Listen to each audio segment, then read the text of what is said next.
Thank you so much for showing up to the first session this morning. I really appreciate it. And yes, thank you for this really kind introduction. My name is Regina, and if you have any questions or remarks or anything, I'm more than happy to talk to you after the session. I'm not sure if we'll be able to fit in any time. If we do, we'll do better. But yeah, just come and talk to me. Right.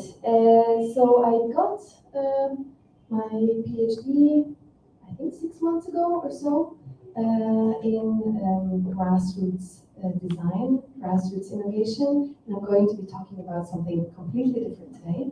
So we ran a small project with the FCDO and the Frontier Technologies Hub in the UK to try to figure out whether distributed manufacturing was something that was already at a scalable stage, or if preliminary work needed to be done to support the work of distributed manufacturers. So my question is, because we're in the hardware track, right? Do you know about distributed manufacturing? Who does? Show of hands. That's 1 and 2. Okay, maybe you know about it from me. No, hopefully from someone else. Okay, my next question would have been is how many of you is involved in distributed manufacturing? What up with it? Oh, all right, okay. Can I ask you what it is that you're involved in? Me? Yeah. There's a group of people that are out of the Gathering for Open Science Hardware that is starting a program called the Open Science Shop. So they're trying to form a collective that will eventually do distributed manufacturing of science hardware, but they're in their very early stages of this. Amazing. Okay, so for our listeners online, there's going to be a project, well now it's in the early stages still, but it's going to be within the frameworks of the Gathering for Open Science Hardware. Very cool. Looking forward to this. All right, so, okay, well, this is good because I came with 2 definitions for you. Of course, when you're starting a new project on something, it's good to define what you're actually talking about. And I feel like scalability is a term that is used quite often and quite generally, but it's actually quite interesting because when looking into the literature, we found that the term actually has no generally accepted definition. So what you're kind of trying to see here is that scaling is not necessarily about growth only, but it means the growth potential of a project or a company and their ability to exploit economies of scale. Yeah, and it is indeed the promise of exponentially increasing returns to scale. So this definition is actually designed for conventional businesses, whereas with distributed manufacturing, we're kind of looking at a slightly different approach. And therefore, what we are working with is a definition that has been created for the humanitarian sector, which I thought was quite interesting. So ELRA is an organization in the United Kingdom. They have an excellent report on scaling humanitarian innovation. And so their definition is building on demonstrated successes to ensure that solutions reach their maximum potential, have the greatest possible impact, and lead to widespread change. This is kind of more human-friendly approach to scaling, I think.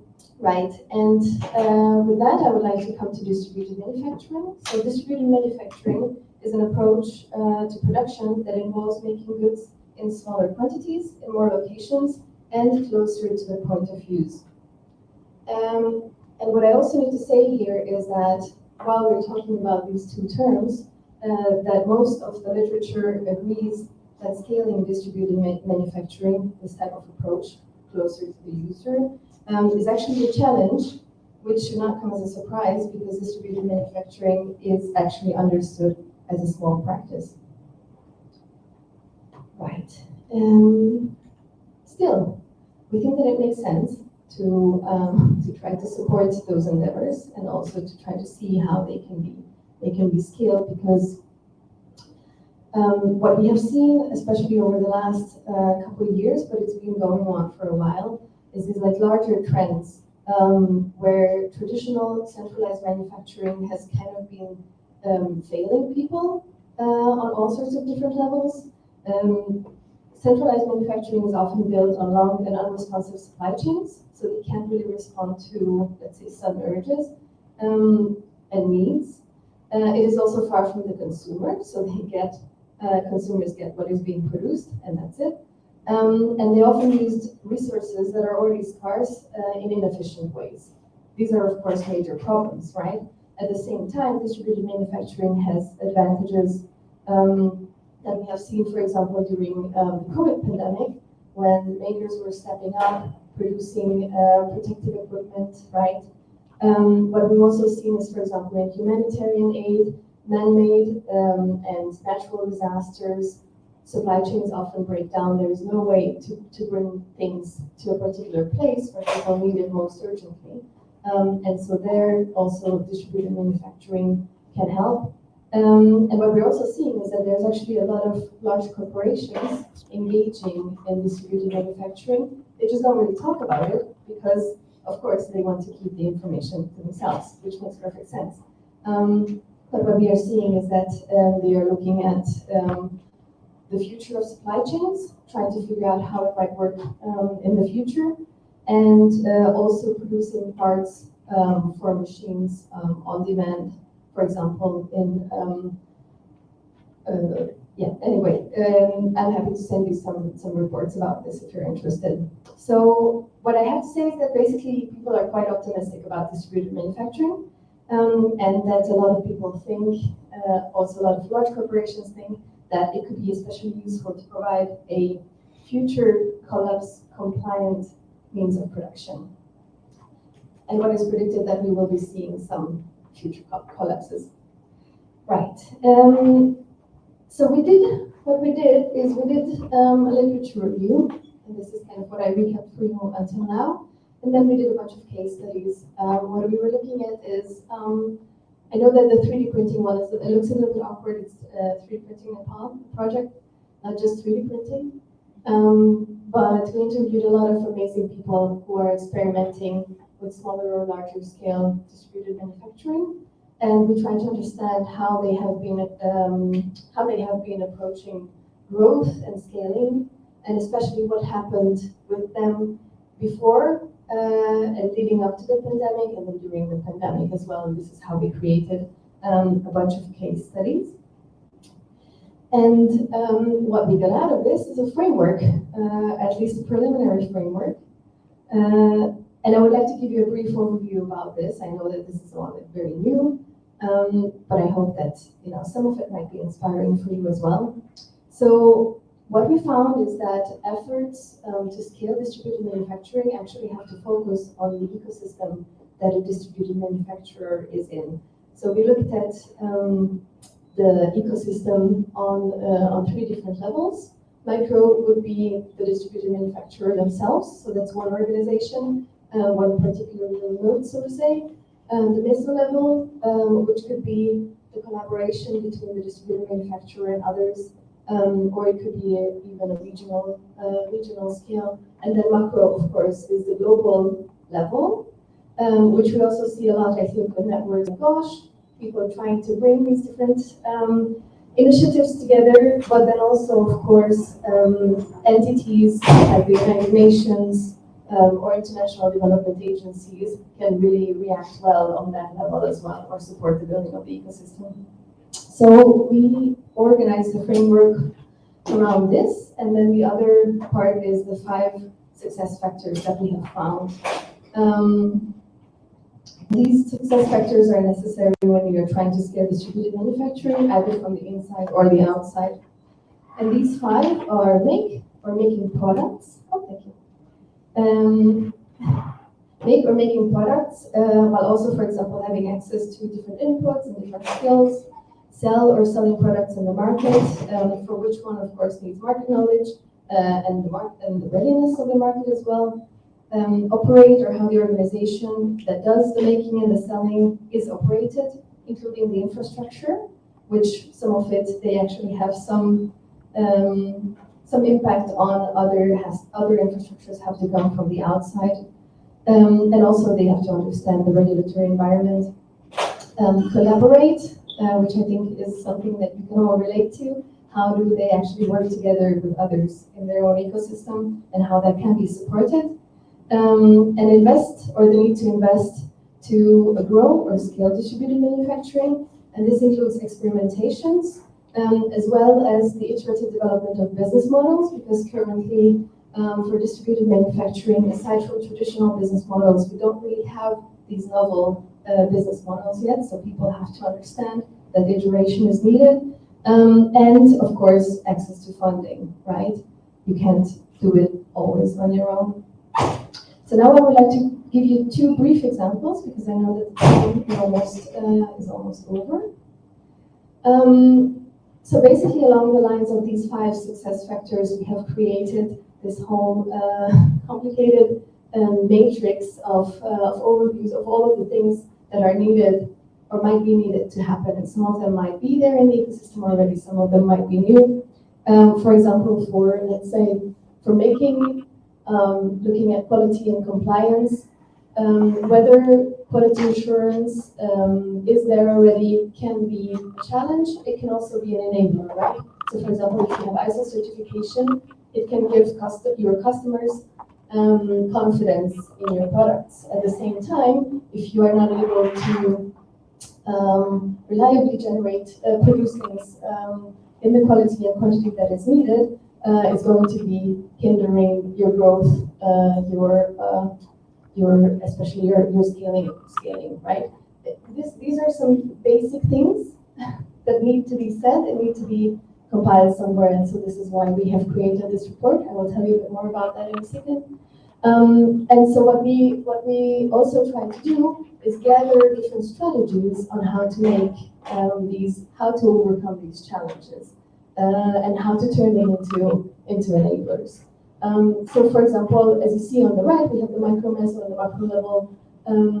Open source ERP is something that can help on the global level, on the macro scale, with the quality assurance. And then on the micro level, there's a couple of smaller things that can be done. For example, process documentation. We've seen that it really helps people scale up their efforts. And we know that it's always a pain to do proper process documentation, but it is really, really helpful. Right. Or for example, under invest, we looked at different business models. So of course, as I said, uncertainties about business models are still something that make it really, really difficult for people to grow or scale distributed manufacturing efforts. At the same time, getting the right business model is something that can unlock funding and start generating revenue and basically help you become sustainable, right? Again, these are kind of basic points, but they need to be said, need to be gathered somewhere. So what we're recommending here is an iterative approach that includes trials and errors, and of course that's easier said than done, because you have to make money to pay your bills, to have your machines running, and so on and so forth. So what we're recommending here on the macro level, the top-down level, is to share information globally on different tested business models and share them openly, and especially also the context in which they have either worked or failed, so that people can learn from those. And so we also have created a checklist for scaling distributed manufacturing. These are mainly for high-level use, but some of them might be enablers that maybe you, if you want to do distributed manufacturing, can advocate for as well. So again, this is about creating healthy ecosystems for distributed manufacturing. It should include building partnerships, including strong relationships with local communities, standardizing manufacturing processes, especially distributed manufacturing, right? Automating manufacturing and administrative processes, automating things away that you don't need to think about in your daily lives is something that is going to help you scale, obviously. Building the capacity of all actors and stakeholders. This can be done locally in a makerspace. It can also be done together with the Tibet institution, right? And where was I? Right, investing in skills development. This is similar, but also knowledge transfer. So sharing knowledge with each other, and of course infrastructure. Creating supportive policy and regulatory environment. Again, this is something that can also be lobbied for or advocated for bottom-up. Prioritizing social and environmental sustainability in all of the aspects of the operations. This is especially important because if what we're going to see is a bunch of distributed manufacturers popping up in different places who then don't actually pay attention to how the waste is managed and so on and so forth. We've seen some examples, and that could lead to further environmental destruction, as opposed to the promises of being more environmentally friendly. And of course, finally, the marketing the benefits of distributed manufacturing so that people start talking about it. I know that this was a lot of information. The report is actually going to be downloadable very, very soon, today or tomorrow. So I hope that you are going to go and download it, check it out. We still have a lot of work to do with it. But we are also planning on launching an ongoing knowledge sharing group, and I would like to invite all of you to come and join it. You can either talk to me, give me your email address, I promise to keep it safe, or reach out to the team. And I would also like to, of course, thank the Frontier Technologies, Hub UK, and FCDO, and my team at Manufacturing Change. And thank you so much for your attention.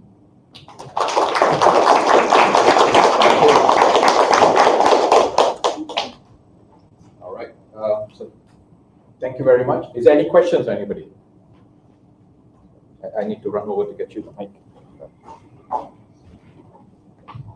So you mentioned sustainability as one of the advantages, but if I wanted the world to contain 1 million more widgets, I don't care how they arrive, it would seem to me, just from first principles, that a more efficient way of doing that is centralized manufacturing, because you can exploit efficiencies of scale. Yeah. So how is this tension resolved? Yeah.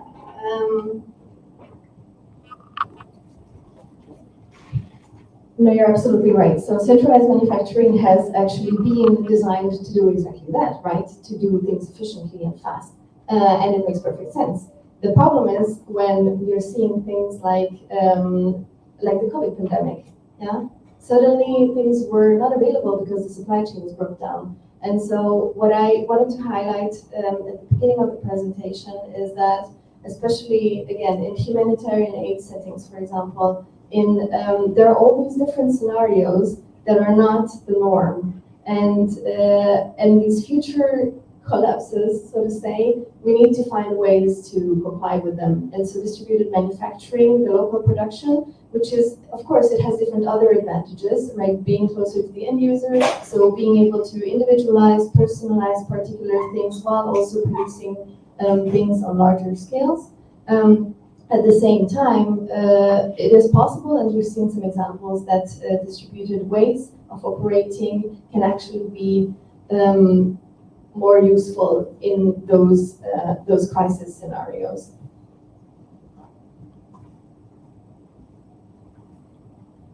Thank you for that question. Anybody else?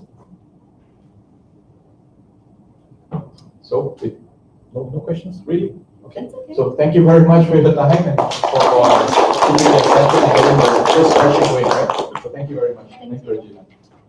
So up next, we'll have, just get the details correct here. We have, while she is coming up to set up, Joyce, hi, come on over. She's going to be speaking about the verifiable computing project.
Please give a round of welcome, please.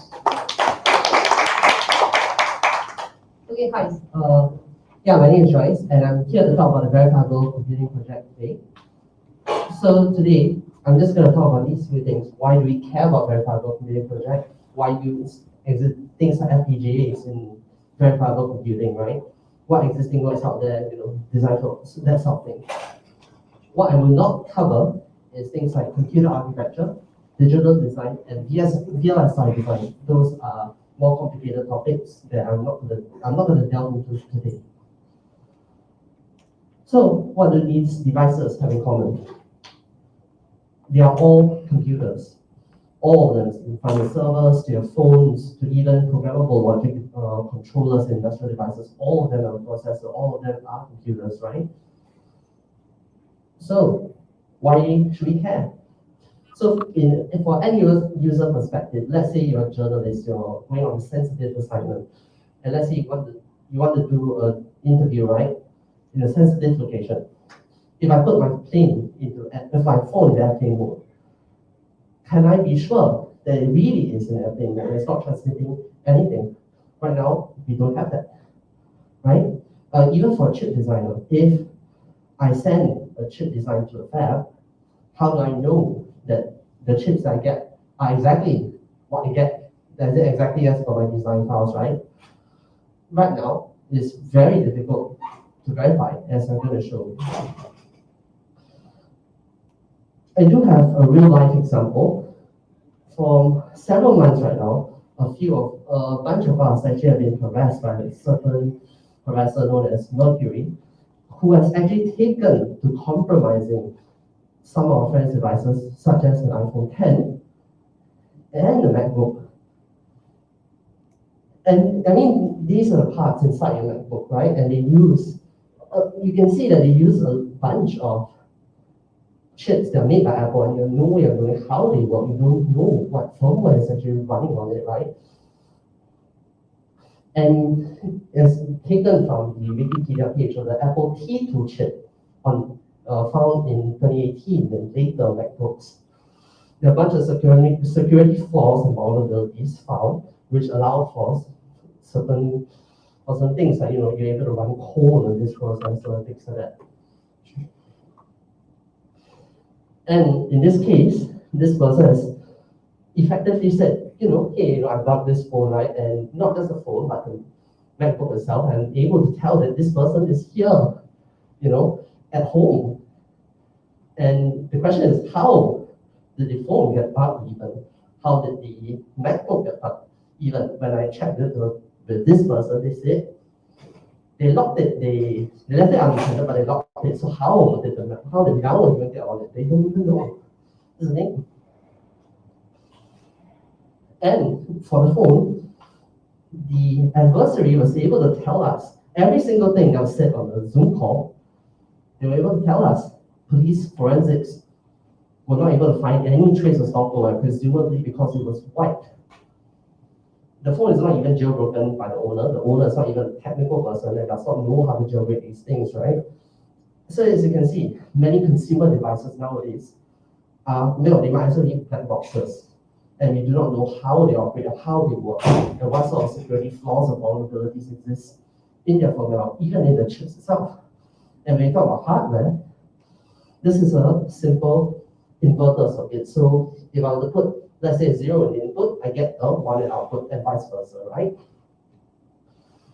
So here is two inverter designs on a chip. But try spotting the difference here. It's actually very difficult to see, but you can tell, if you actually look closely, you can see that, hey, the doping has been changed, right, in this section compared to this section. So it is a P dopant instead of N dopant, the original design. So what happens?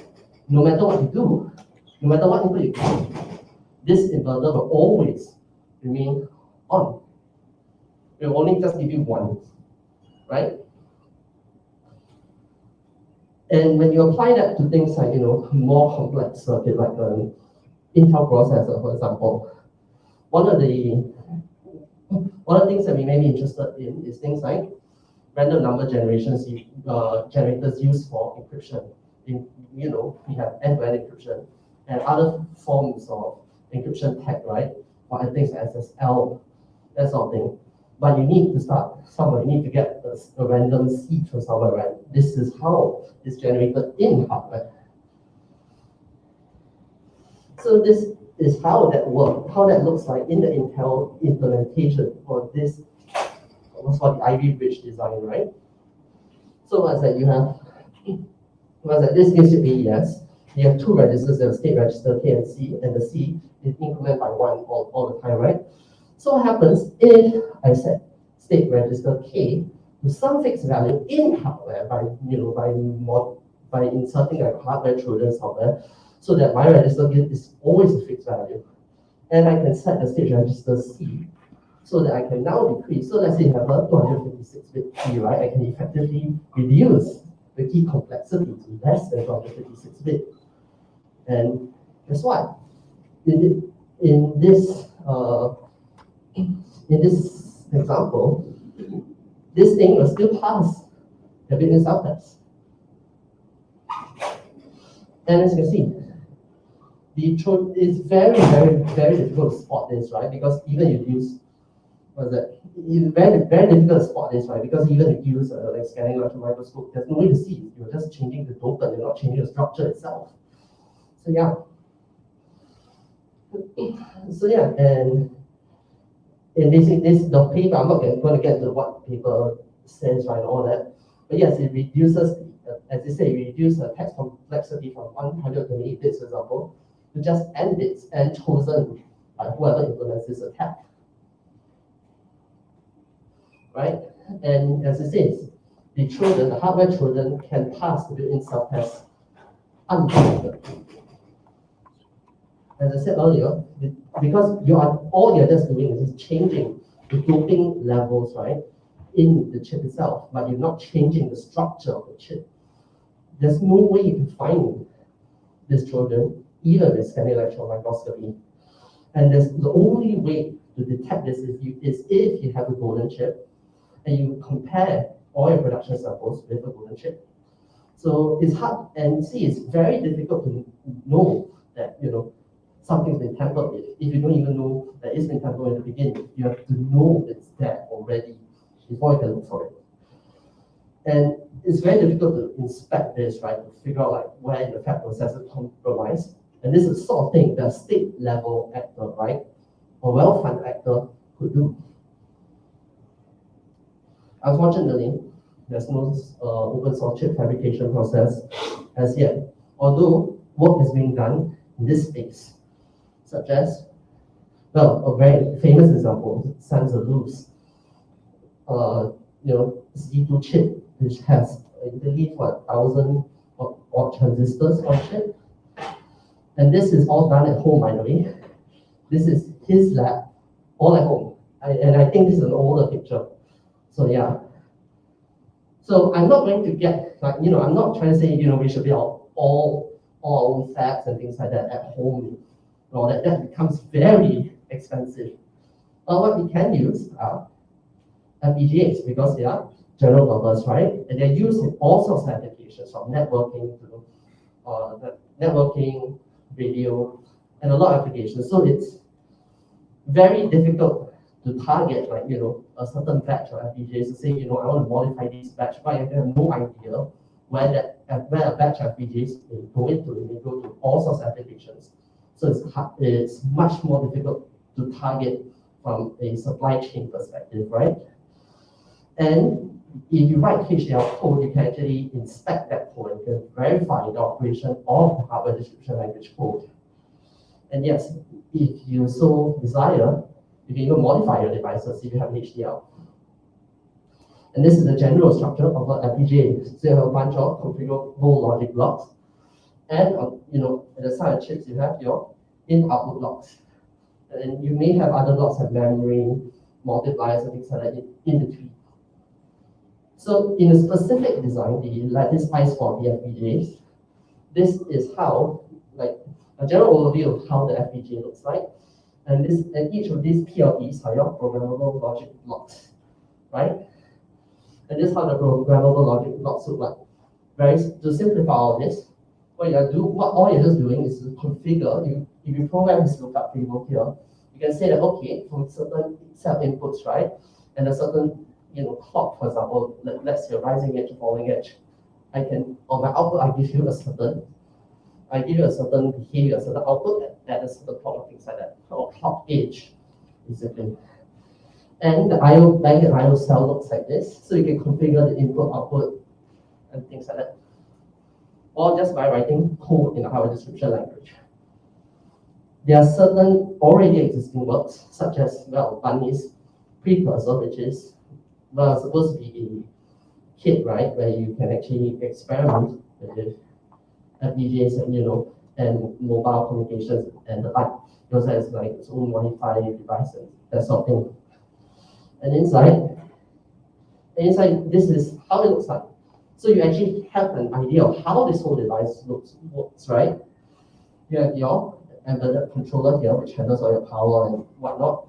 And then this is the main processor itself, is this 32-bit processor, which also handles things like encryption keys and whatnot. And this is how the gateware, right, which is your very long VHDL code, and it synthesizes how it looks like, and this is what it implements in your gateware, basically.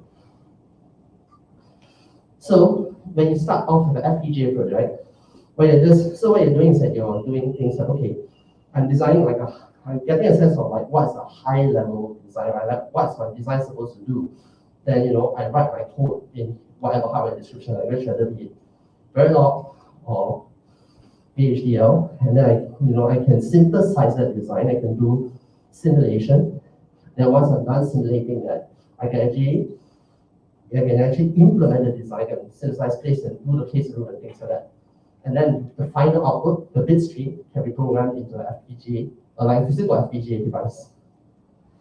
So the three general processes for FPGA design flow are synthesis. So you take your hardware description language and convert it in a netlist file that describes the logical connection of the blocks, right, of your IO blocks or your configurable logic blocks and that sort of thing. The place and root takes that synthesized design and turns it into a physical implementation based on the specific FPGA you're using. So if you're using Xilinx, it creates a file for that, right? A bit stream for that. If you're using lattice I/4, it gives you a file for that, basically. yes, your final process is to generate a bit stream, which is then put this is the final file and put a program into the device. There's some open source, well, this is FOSSASIA, right? So there's some open source tools for that, like uses or synthesis, next place and root, next ENR, or placement and routing, and bit stream generation, which projects like F4PGA covers a whole bunch of devices like the lattice IS40, ECP5, Xilinx, and so on. What I do want to talk about, because I'm using that, right, is something called LightX. It's a framework for building system on chips, right? So modular processors and whatever, things like PCIe, Ethernet, and so on, in FPGA design. So you can build things like RISC-V processors combined with some other peripheral like PCIe or Ethernet. And this thing supports, this uses MyJet, which is a file description language based on Python. You can easily customize your own design with whatever peripherals or whatever functionality you want. So yeah, this is just all the devices supports, and the open source IPs or whatever peripherals that they call it, right? So yeah. So I have an example design which I'm going to demonstrate today using a Acon CLE215. This is what the design kind of looks like, right? Although I don't have the SSD and so on. So in code, I can actually change all my definitions, like what pins, like what the input and output pins, what they do, so on, so forth. I can change that in code. It's unlike, like a physical chip where it's all set in stone. I can actually change the code, I can change the functionality based, based on my needs. I can hack my device, basically. And why RISC-V?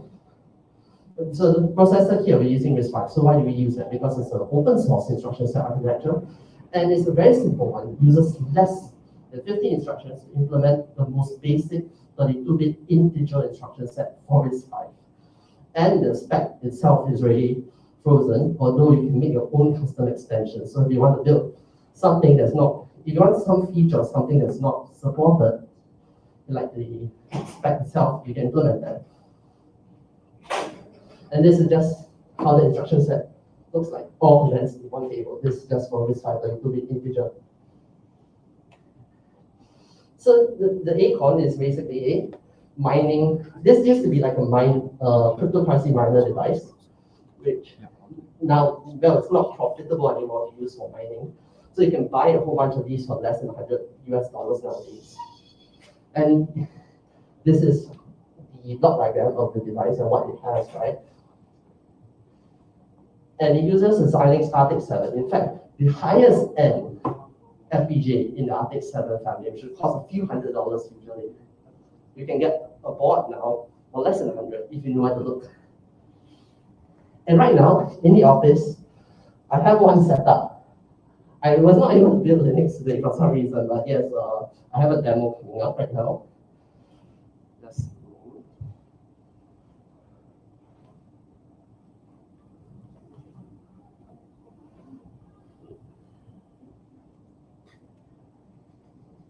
okay, let's see. Of course, I did not bring the device because the last time we did this for Geek Camp, there was a lot of stuff to bring, right? So I just have it set up on the remote desktop in the office, and I'll show you how that looks like now. Okay, let's see. Okay, no, not this.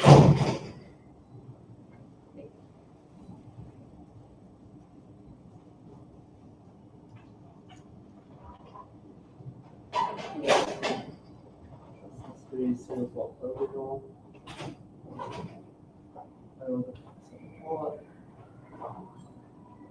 Here's a 0. Let's do a reboot.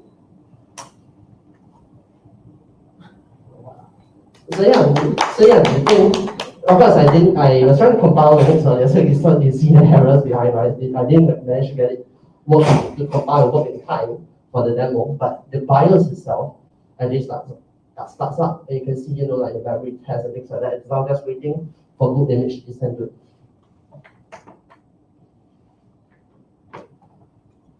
Let's see.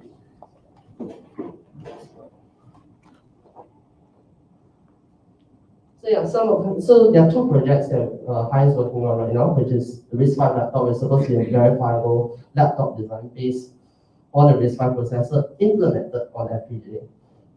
And the other project is the Airwave project, which is similar to the laptop, where we are investigating the possibility of implementing the mobile communication stack, right? The same ones used in mobile phones, on FPGA and like a software-defined radio transceiver. So this is what we are working on currently, and for the top, I expect like a prototype to appear like the third quarter this year. So here are some references in regards to this topic. Of course, we have done this precursor, and his project is actually very well documented. You want to check it out. LightX, of course, that's the toolkit I'm using for this demo. And the final link actually shows how to actually build Linux, right, on and implement a processor on FPGA and things like that. Full working demo, all that.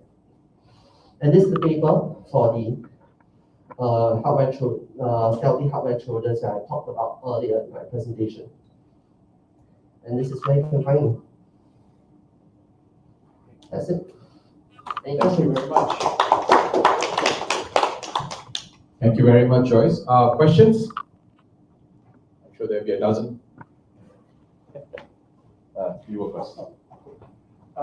Really cool talk. I would love to have one of these laptops. So what's like the clock rate of these RISC-V running inside the FPGA? The current clock rate is, if I remember correctly, is set at 100 megahertz. So it's currently set at 100 megahertz, so it's not that fast, right? So the thing I'm actually trying to figure out, because you have your Xilinx 7 series, and they have the haptic. So in this demo, we have the highest end haptic 7, right? As I said, it goes up at least a few $100. And then you have the next in the line is the Kintex 7, which supposedly the fabric is much faster than that, or not much, but somewhat faster than the Kintex 7, supposedly. So what I'm trying to figure out is, for a given clock speed, what's the performance like? So I have to do like benchmarking and things like that for the processor, and I expect to publish those results once I get there. Right. So the chip would also need to drive the display and everything, or do they yeah. So there are LVDS like IOs on the FPGA itself. So the display controller itself you should be able to implement it on the FPGA. Maybe you need like another additional one or two chips, or HDMI, or whatever display you're using. So yeah. Any other question? Any other question? Yes. Yeah, cool talk. You were talking about LightX and you're talking about Yosys. So how does it work? So do you program your stuff in MyGen and then you give it to Yosys and that compiles it down? Okay, so what's that? Okay, so LightX itself is basically just a set of tools, right? So so if I remember correctly, it uses something called FHDL. So it's very similar to Python. It's a hardware description language, right? So you can build modules. You can build modules in FHDL, which then can be added to the LightX project and compile system on code, from there, right? So yeah, I'm still experimenting with like the tool chain and such, and I hope that I understand how to use it better. So yeah. All right. Last question.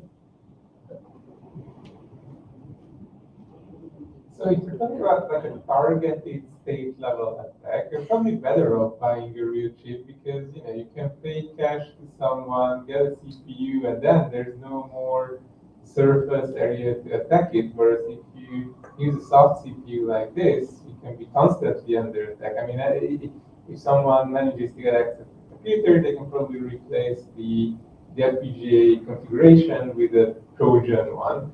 Whereas it's much harder to physically replace the CPU without detecting that, right? So what is the scope here? Are we talking about like untargeted state actor level threats, or it's a bit confusing to me how how FPGAs and given how complex the translation from HDL to bit streams are, so it's not like a human can possibly really tell that the bit stream has not been compromised. Like, how does this all hang together? I'm confused here.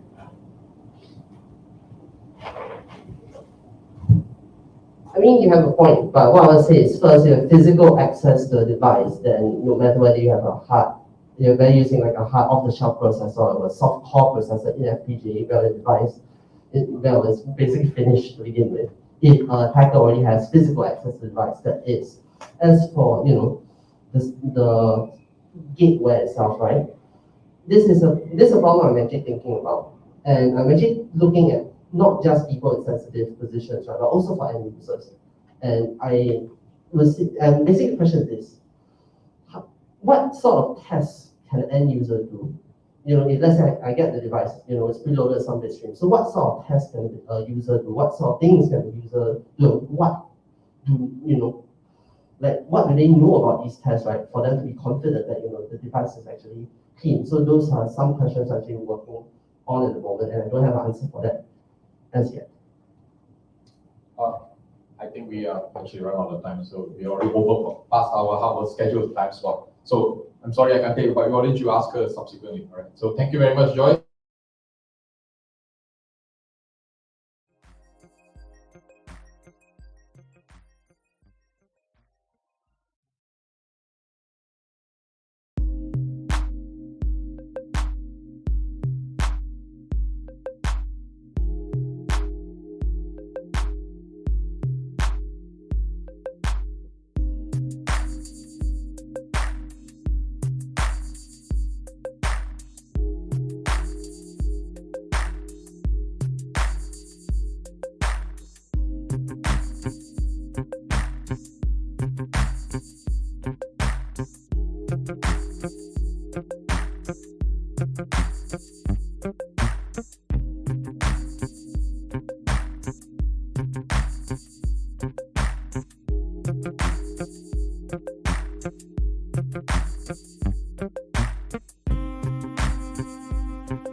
Okay.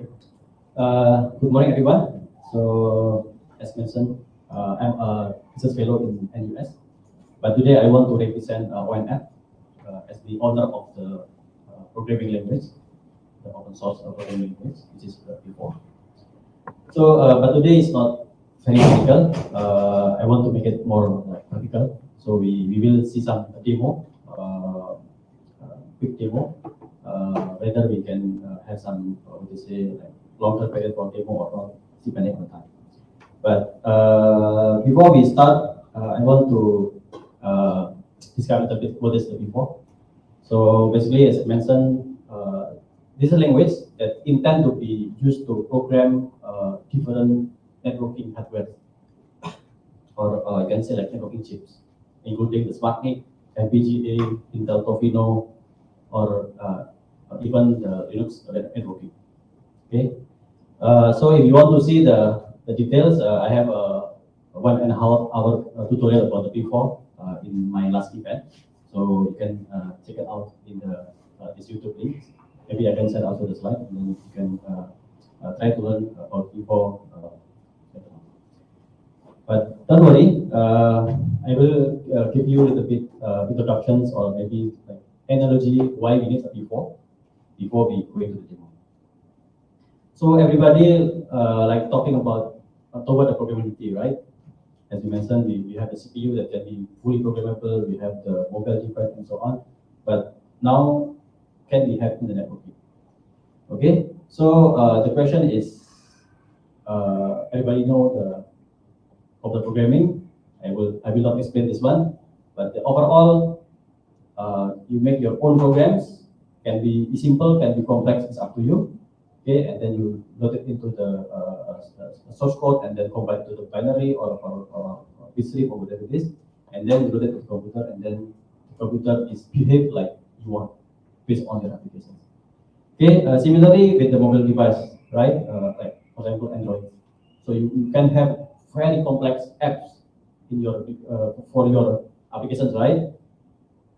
You just build using the Java programming language, and then you compile it, put into the what they say class and some manifest, and then pack it into the APK, and then share in the I don't know, Play Store or whatever it is, and then your application can be run in any hardware that use Android operating system. Okay. Now the question is, can we have the same in the networking? Okay. So basically, it's very similar. I have network. It can be one device, it can be two devices, or it can be hundreds of devices. Okay. I have my own networking logic. Okay. I want to set my what they say behavior of the network, including the behavior, the packets that coming and going to my network. Okay, so I need to define how the what they say the packet is behaved, and then I translate into the programming language, okay, or into programs, and then I load it into the OS operating systems. Okay, and then yeah, of course, you need to have some compiler, driver, or maybe runtime to interact with this hardware. Okay, so the idea is very simple, similar that we have in computer and also in mobile device program. Okay, now the second one is how we test.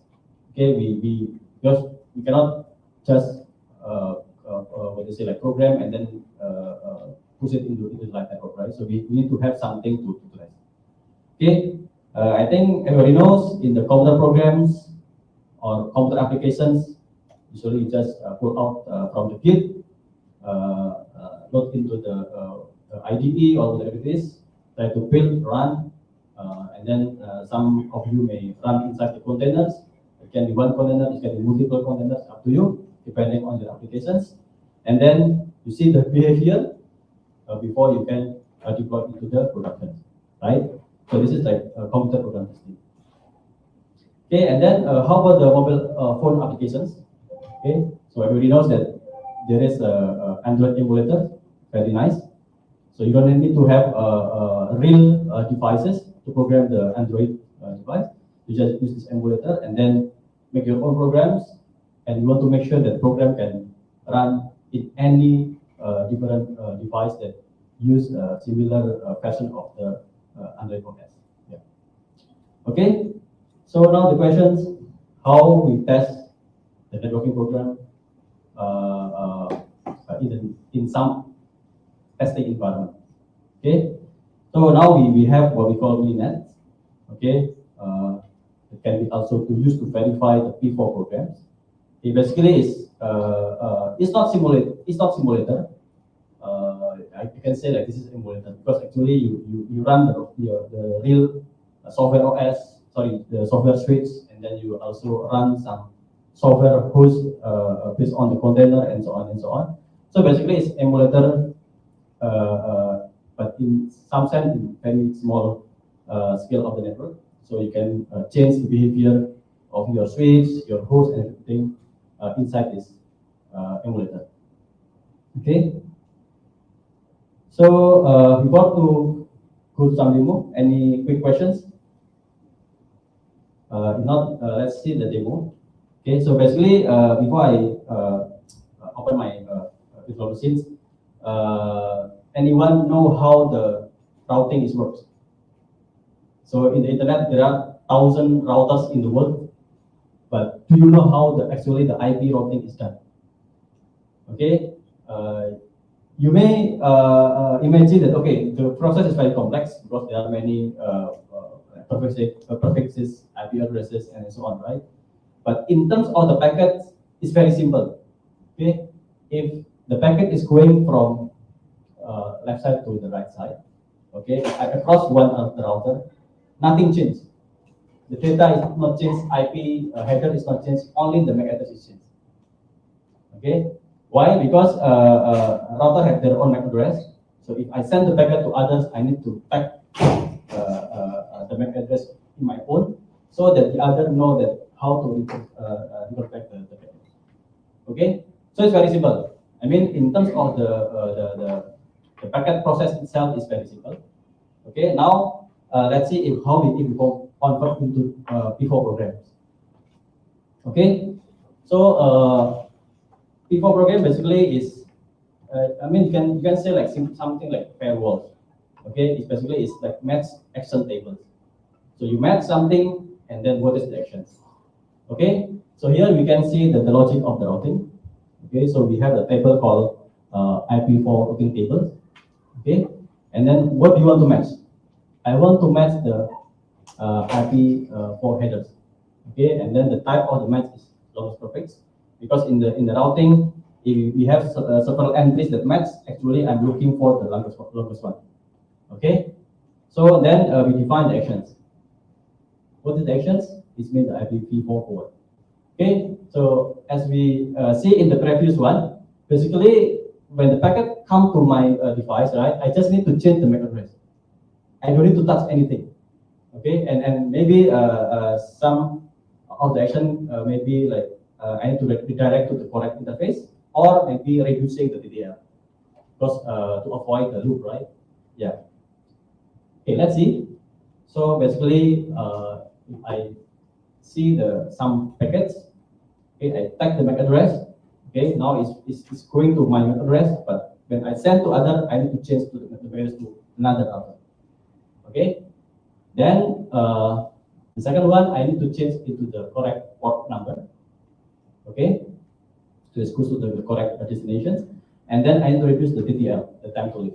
So the idea of the TTL is if I go like usually like 255 hops, right?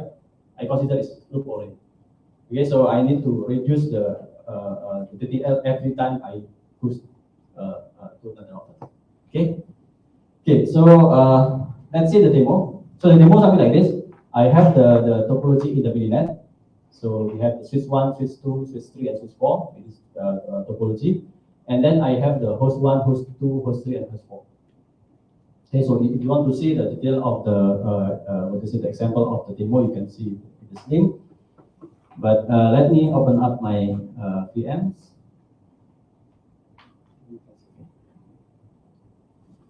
Is it visible? Okay, anyway, this one is, as I mentioned before, I have the table called IP4 OPM, but in the action, there is nothing to do. Okay, so I mean the program is there, but no actions. Basically, what will happen is I will not forward the packet. Okay, let's see if we try to implement. Okay, so basically, how to compile this one is same as if you compile the programs, right? I mean like in computer or in Android, just do the make. Okay, so it will compile the binary of the codes, the before codes, and then also loading the VNet topology. Okay, So this is the console of the VNet. So in here you can see what they say that everything is set up. But if you want to see the host, right? So you can go to the host. So it will open another terminal. Basically, this is the host, which actually this is a real container. So you can see because it's based on Linux, right? So you can keep any Linux command. For example, config. Okay, so the IP is this one, or you want to see any other command ls. So basically, it's container. This is like Linux container. Okay, so every host in the VNet basically is the containers that you can consider is the full features of the host. Okay, okay. Now we want to try that as we see in the demo, right?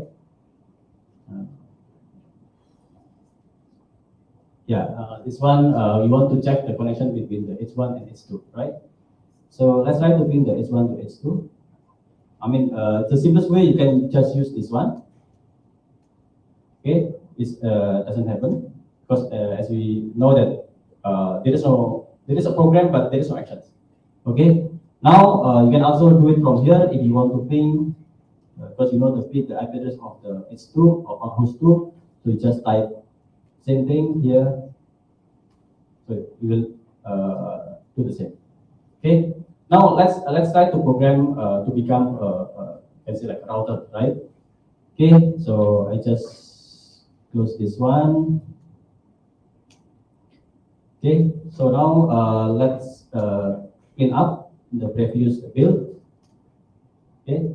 So basically, it's cleaning up of the previous case whatever it is that we built before.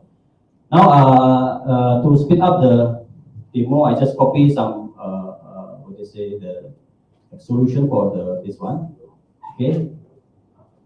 So now, okay, now you can see here the action as we mentioned before, right? So I will get the MAC address and then I change the MAC address. Previously is coming to me, and then I need to change to the destinations, and then I need to specify the correct port, and then I need to reduce the TTL. Okay, so we have this one ready. So let's try to compile it again.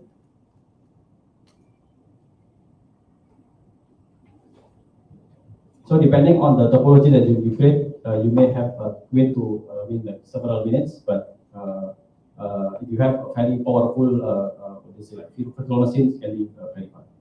Okay, now we have already this one, and as we discussed before, our intention to make it host 1 and host 2 communicate, even though they have a different what they say subnet, right? The subnet is different. 10.0.1.1 and 10.0.2.2 means the different subnet, because this is what I discussed before.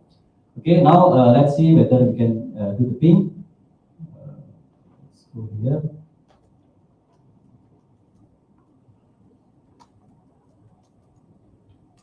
Okay, now the program that we create is successfully implemented. So if you want to see the details, you may also do the same. H1 and H2. Yeah. So we will try to ping from here. Okay, so the same. So if you want to ping the host 1, so you can do this. Okay, so this is the overall idea how we can program our let's say the behavior of the networking. I mean, we not only configure one switch, but we can configure as much as switch as well. Okay, so using the same program. Okay, any questions?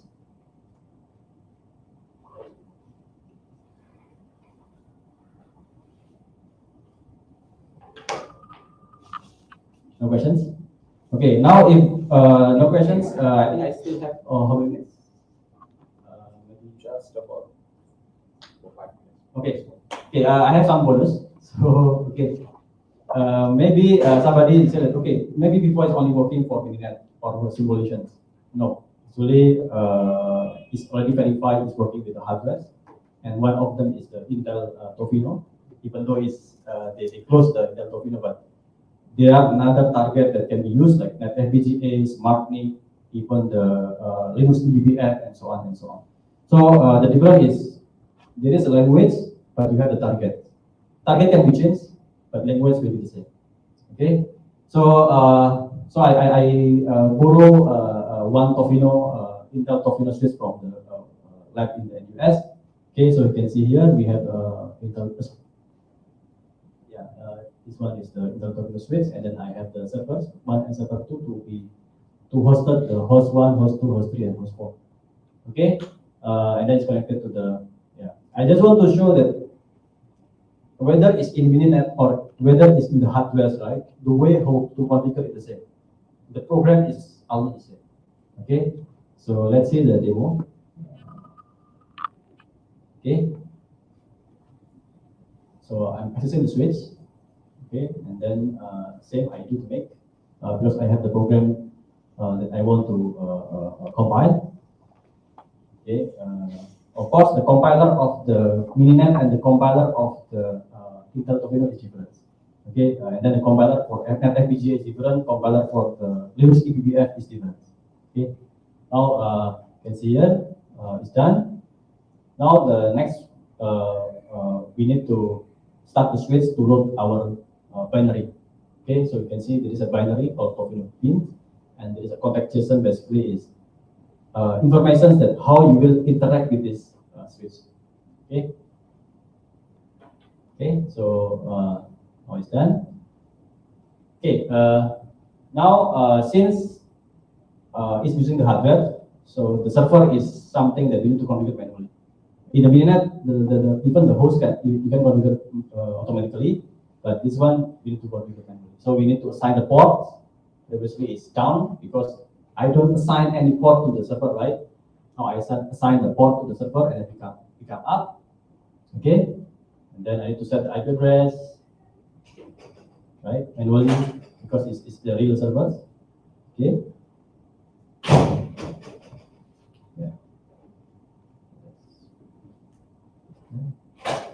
Yeah, basically it's just configuring the IP address, the default route, and then set the ARP, because we know that before I can ping, I need to do the RP, but this one since I know the MAC address, I just make it static and then responded by our program.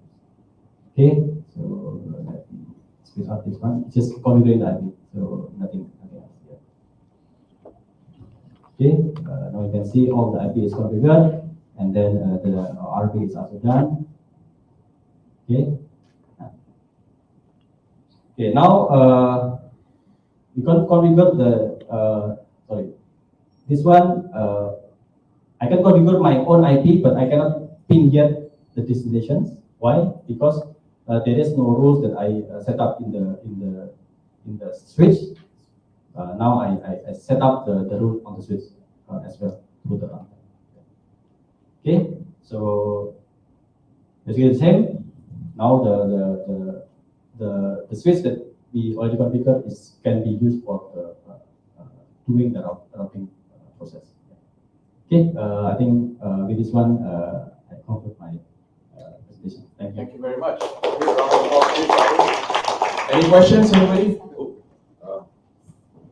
This is the FOSSASIA. So what is the use case to use this P4? Is it we can do something like firewall for our machine? Anything. It depends on your creativity. Some people use for the switching. Sorry. Some people use for the switching. Some people use for the routing. Some people use for the load balancer. Some people use for the firewall. Some people use for the GRE tunnel. Some people also use for like PNG, like portal gateway or whatever. Yeah. So depending on how you make the programs, how your logic of your program, actually it can be. Yeah. Even some people, you can just switch ML or whatever. they try to do the something like limited machine learning in Swiss also. Okay, yeah. I think we are really short of time, so I'm sorry we have to end here. So thank you very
So my name is Rahim Ahmed, scientific at ISTA. So I'll be presenting open source software tools for FPGA development. So just a short introduction. My name is Rahim. So I've been working for ISTA for quite some time in university. And then if you want to see my profile, you can go on LinkedIn, and I'm mostly active on Twitter. And French. Okay, so to put things in context, I'd like to look or to refresh your mind, your memory, sorry, for dealing with the FPGA development cycle. So I came across this paper from which I extracted this figure on the right. So a typical FPGA development consists of the software aspect and then the hardware aspect. We are dealing with really component, electronic components. From the software aspect, we have this requirement specification. Always, everywhere that we do, we have always verification and checking if things are designed the way we want. Then you have the design, implementation, and integration validation. And then really, when we look at the software aspect of the tools, we look into the design specification. RTL is this registered transfer level, which is basically designing circuit logic, digital circuit logic, using the hardware description. I think Joyce mentioned this earlier, using languages like Verilog or VHDL. Then we look into transformation to gate level design. This is the synthesis part. Before that, we can always look at the behavior simulation. We want to assess that all the timings of our clocks and those signals are okay. And then once we pass the gate level design, we look into we go into the layout, which is this place and route aspects. And this is really choosing which FPGA we want to implement the thing into. And then afterwards, we have an FPGA bitstream, which is the file that is sent to the FPGA to program the component. So I think, just not to repeat too much, but the FPGA is shown on the left. So we have really a field programmable gate array. So we have an array of supposedly gates, and within we have those logic blocks, a lot of logic that you can use, registers, etc. And the probability of FPGA is really that you have all these buses, the interconnect, that allow you to customize really the functionality within the FPGA. And then outside you have these I/O blocks. So some low-end FPGA have like really I/O normal input-output signals, but the high-end can have transceivers, like more advanced blocks from which you can do some USB, Ethernet, etc. communication, high-speed blocks.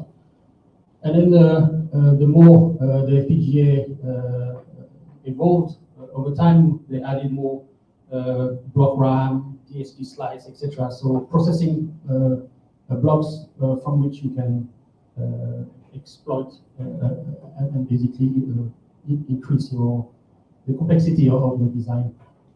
So today we are really mainly interested in the synthesis and the place and route from a development software aspect. But you have to remember always that this is an electric component that you program later. And it's really a kind of liaison between the hardware and the software to get it. So I put the paper here for you. This paper actually refers to some IEC standard. So it's always interesting to see that for some aspects, you also have those specifications. So not open source, but commercial tools for FPGA development are mostly free now, at least for Xilinx, which is now bought over by AMD. The tool is this one called Vivado. For Altera, which has been bought by Intel, the tool is called Quartus. And afterwards, Lattice has a tool called Demon. And then Guin is the new, quite recent FPGA from China, quite small model. I've discovered this. I'm really a Xilinx guy, so actually I really rarely use other FPGAs, but there's a lot of choice for us to choose to use from.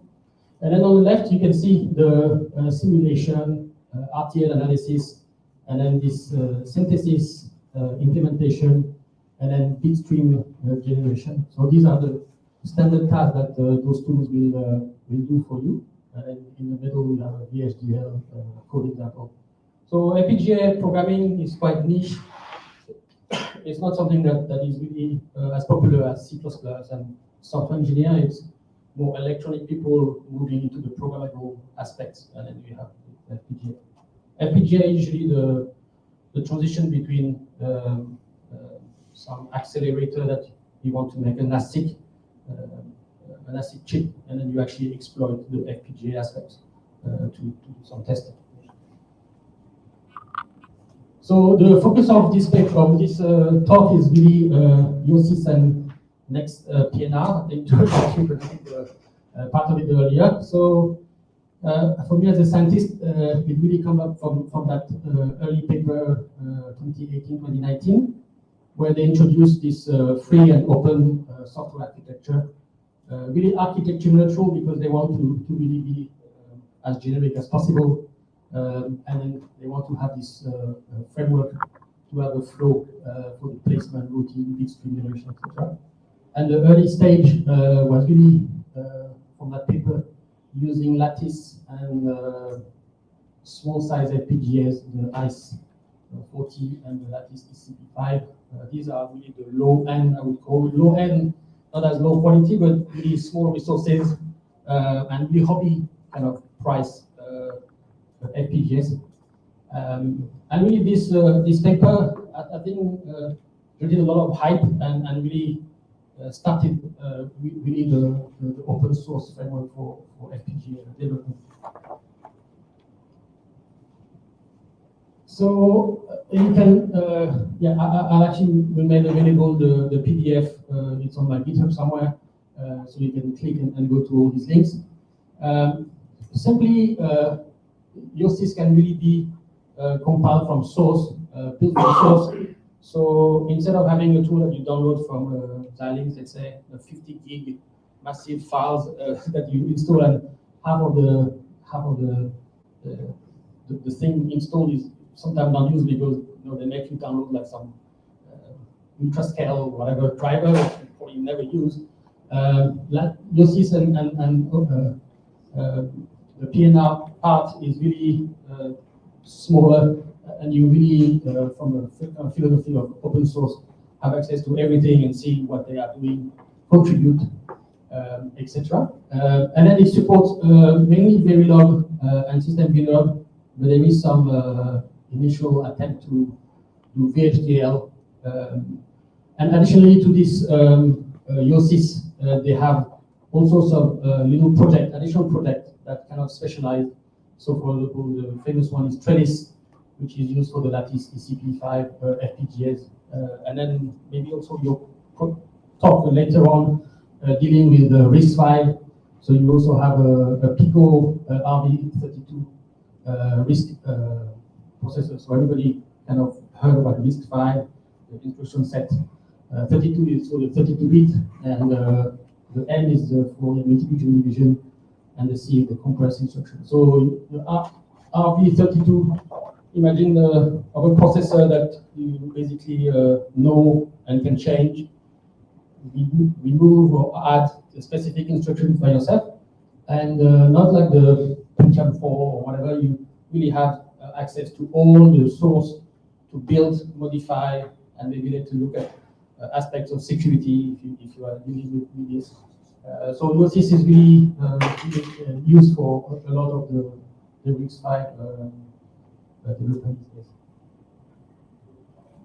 So one of the additional projects that is from this FOPGA is this project Express. So for myself, dealing with mainly Xilinx FPGAs, this is a project that tries to document the bitstream of those FPGAs. So if you use Vivado and you have a certain design, you create this bitstream.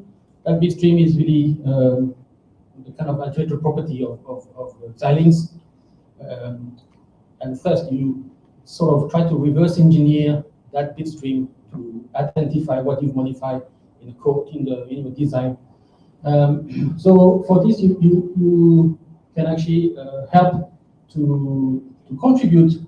If you have a specific FPGA that they don't have in the catalog at the moment, you can basically use those mini test experiment and fuzzers, which basically help to generate small designs and have them to study the bit stream, and ultimately this basically contribute to this project to generate properly the bit stream. So at the beginning you have this aspects of you are reverse engineering the bit stream.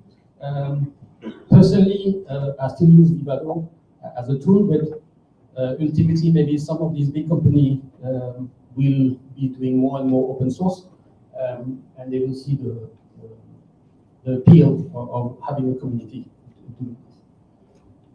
Of course, for Xilinx, they have such a large variety of FPGAs that you have to focus on specific ones. So the most popular FPGAs are the ones which are at the moment. So the next tool is next PNR. So PNR is the place and route tool. So you have the same, you compile from source the whole PNR, and then you have different projects, iStorm, Trellis, Oxide, Apicla, and then for the Intel Cyclone 5, some experimental called Mistral. So you have a part of groups or people who are specifically focused on those FPGAs. So you can go to some, I think for the like 10 minutes presentation, there's no point going into too much, like even demoing, because it's too short.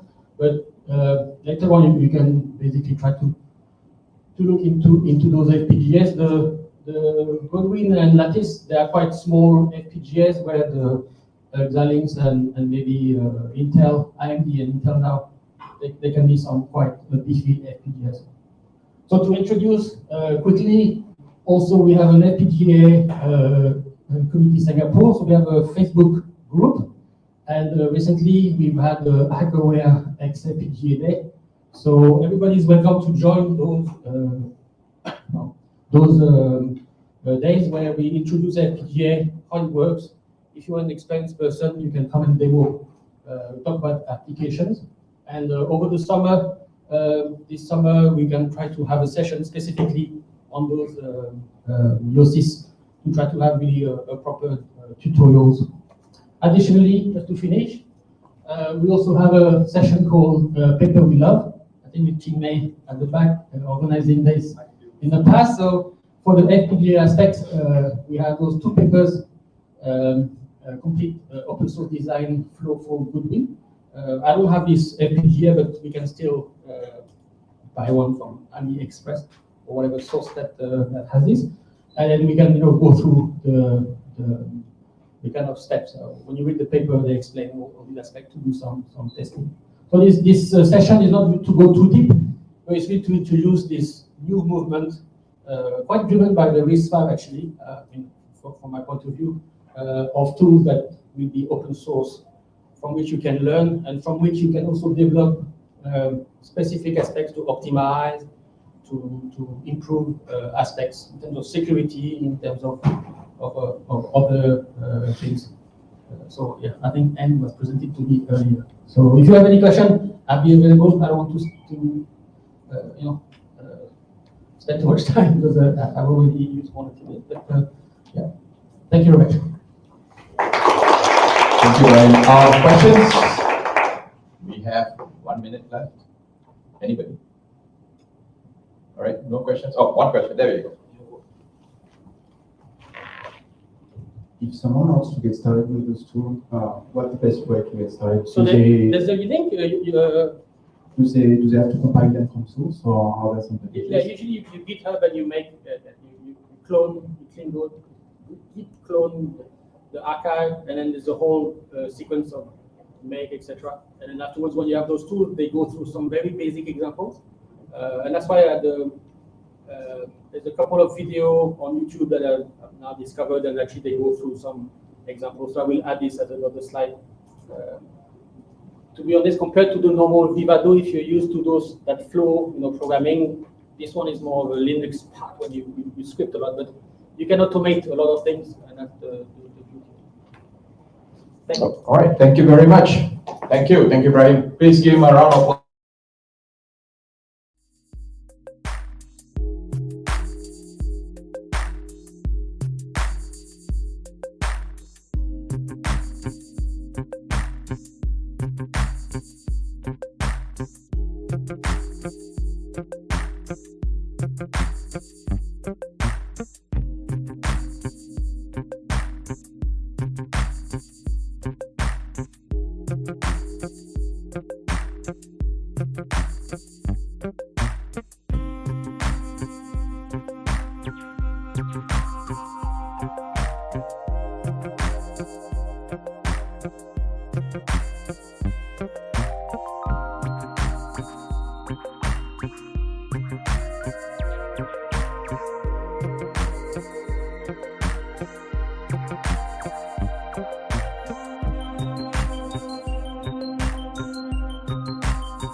Why did I always pay attention in music class? I knew if I cut up in class, I knew the punishment would be D major. Good job. Do you want to go to the screen? Okay, sure. So like that? Yeah. All right. Let me know if it's all good. All right. So are we good? Can I use this one? Yeah, you can use that. It's much easier. Yeah, I agree. So Chinmay is the CTO of Subnero. He's an engineer and he loves everything audio, electronics, and technology. He makes devices that communicate underwater. During the day. Underwater during the day. Over at night. No, I make them during the day and then at night I do other stuff. I don't know. So he runs Singapore's hacking and electronics IoT meetup or Hackware. On weekends, he can be found making noise on the web or conjuring up shame on corporations. Did you bring any of the strings from Did not. Then it doesn't apply. All right, so take it away. Take it away. All right, cool. Thank you, Harish, for that interesting introduction. So a quick brief introduction about myself. My name is Chinmay. As Harish said, I am a CTO at Subnero. I also organize Hackware, which is a monthly electronics hardware meetup in Singapore. We just had one 2 days ago at Hackerspace. Next one next month. If you're interested, I love everything that's sort of at the intersection of hardware and software. I've been doing this I've been working in this sort of intersection for about 15 years, and yeah, you can find me here on socials. I want to talk about our journey at Subnero to sort of look at using Julia language on an embedded system. It's a very strange relationship between Julia and embedded software. Usually, embedded software is written in C or some kind of a low-level language. But I'll go through the journey and tell you how we decided to go this route and why and how it worked out. So a quick brief overview and context of what we do at Subnero. Subnero is a local grown-up startup. We make underwater wireless devices. So we make physical devices and we write all the software that runs on them. And these are what we call software-defined underwater modems. So these are basically a communication system where all the communication bits are done in software instead of being done on hardware. So instead of what we talked about earlier with the previous talks with FPGAs and ASICs and all of those things, here we try to move all of the processing to software because it's much easier and you can update and configure and change things much faster than doing all of these things in hardware. But that's a different talk. We run a lot of this stuff on physical devices, Jetsons, NVIDIA Jetsons, and we use embedded Linux as the main operating system for these things. But we have to do all the signal processing and the numerical computation required for the communication side of things on the devices in software. So we created a framework called Unit Stack, which is a network stack, does sort of your standard networking thingies, but that's designed for underwater and does a lot of special things for underwater codes. So the entire journey was basically talking about how we should implement Unit Stack. It has a lot of special requirements, and that's why sort of how and which language we implemented in was something that we had to spend some time thinking. So let's go look at what are the requirements. It has to be software defined, which means it needs to do all the processing in software. It needs to do a lot of numerical computation, so we have to do error correction coding, a lot of math basically. It needs to do signal processing, so we need to do take all the data that's coming in, process it, and then process it further and deal with it. And we need to be able to work with hardware because the data is all coming in from physical hardware. And lastly, we need it to be configurable in field. So what does that give us from the language requirements as to how we implement this stuff? So the software defined means it needs to be something that runs on some kind of a Linux platform. Not necessarily, but it just makes life easy if you have an OS underneath you. The numerical computing means we need something that's high performance and also high level in a way, because writing very performant code, very low level, just gets very hard to maintain. I'll talk about that in a bit. And then we'd also like to have GPU access. The hardware we run on, the Jetsons, have GPU. So if we can access the GPU easily, that's really good. We would really like that. The signal processing means that we need something that is low latency. It's something that can work really fast and be able to deal with low latency scheduling and threading and all those kind of things. Hardware integration means whatever language we choose needs to be able to do low-level stuff. We need to be able to talk to GPIOs, talk to hardware buses, and all of those things. And the infill configuration means it needs something that is scriptable and high level, and users should be able to use it and maybe write some little scripts, a little bit like what we saw with P4 kind of thing. So we have this really weird set of requirements. We need something that's low level and high level, and also scriptable, but also low latency, and that was hard to solve. And this is what in a lot of real world scenarios people call the two language problem. The easiest solution for this, which is what initially we went with, is a two language solution. So we have two languages, one does all the high level stuff, one does all the low level stuff, and you sort of mesh them together somehow, and that's your solution. So that's what we went with. This was about 10 years ago. And the idea was to use Java for the high level part and C for the low level part. So Java does all the high level stuff, performance. People would think Java on an embedded platform, that's strange, but I guess Android has shown that Java is actually quite performant. JVM can run on very little memory and is quite performant on an embedded system. It's quite scriptable. There's a JVM language called Groovy that we use, which is a sort of a scriptable version of Java.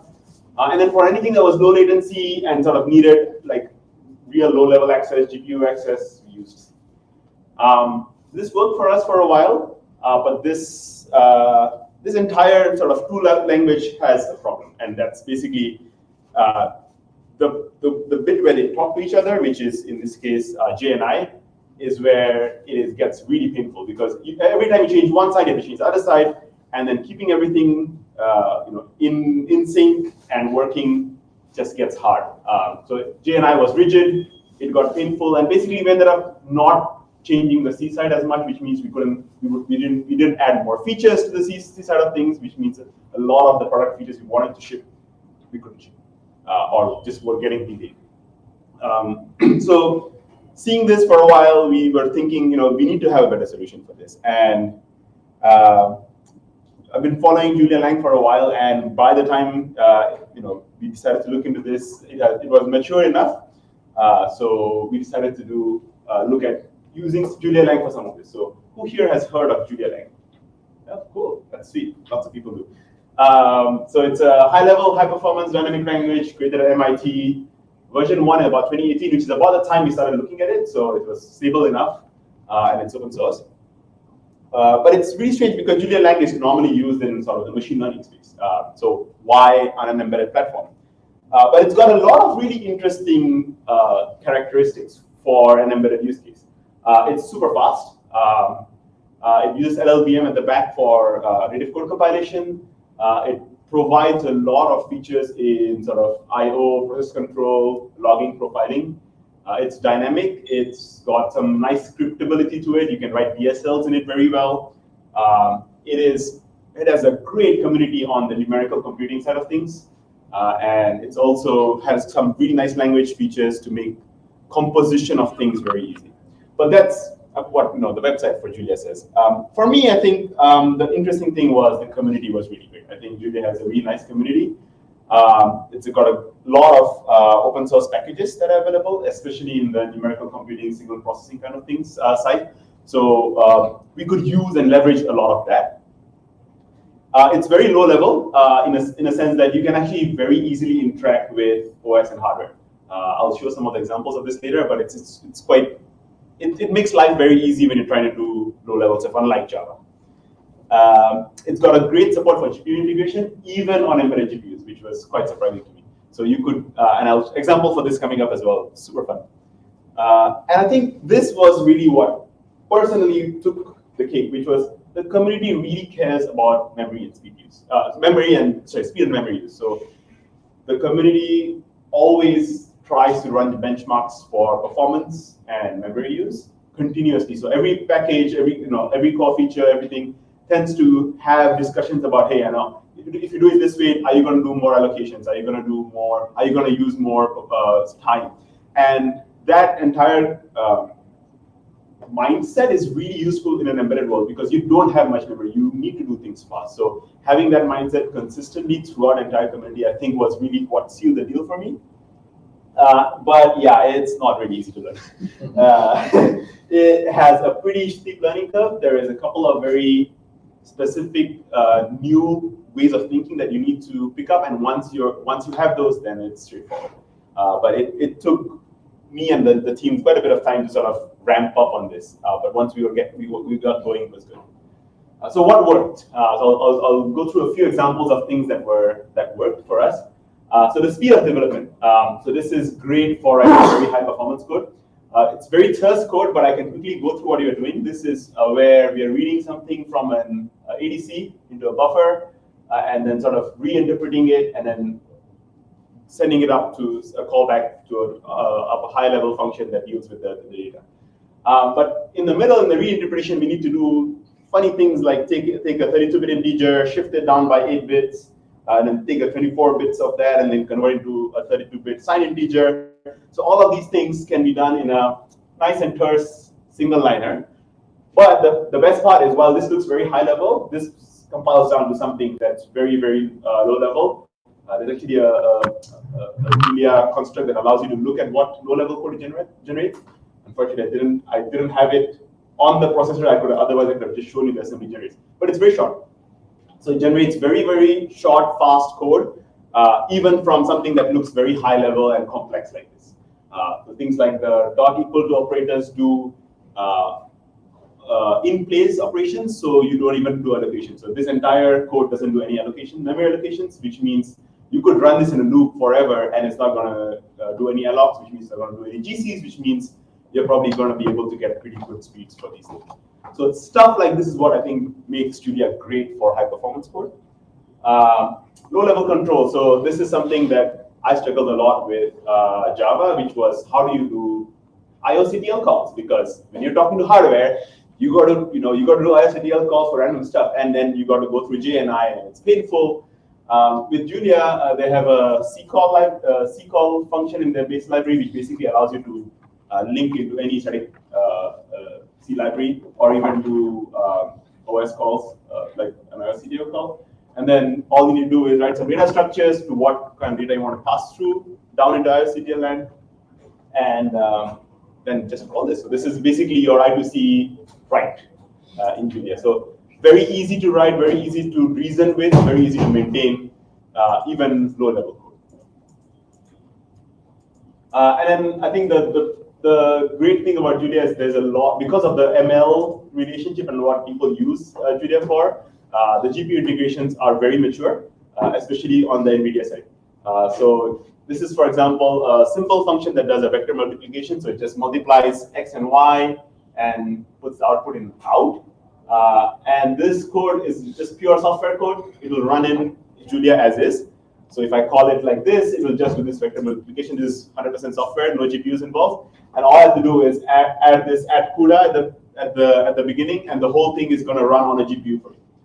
So like there's lots of magic involved to get this working, but for maintaining code that you want to be able to say, in certain scenarios use a GPU, in certain scenarios don't use a GPU, this gets really, really comfortable and convenient. So we really enjoyed that. But not everything worked fine, and here's some things that didn't work. Threading and scheduling. So Julia, at least the earlier versions, didn't have much granular control over threads and scheduling, and this came in contrast with our requirement for low latency. So we need to be able to deal with that. We need to run that thread that I was showing you earlier, which reads data out of the ADC all the time, and that can't block. So nothing else can block that. And getting that to work in Julia was a struggle.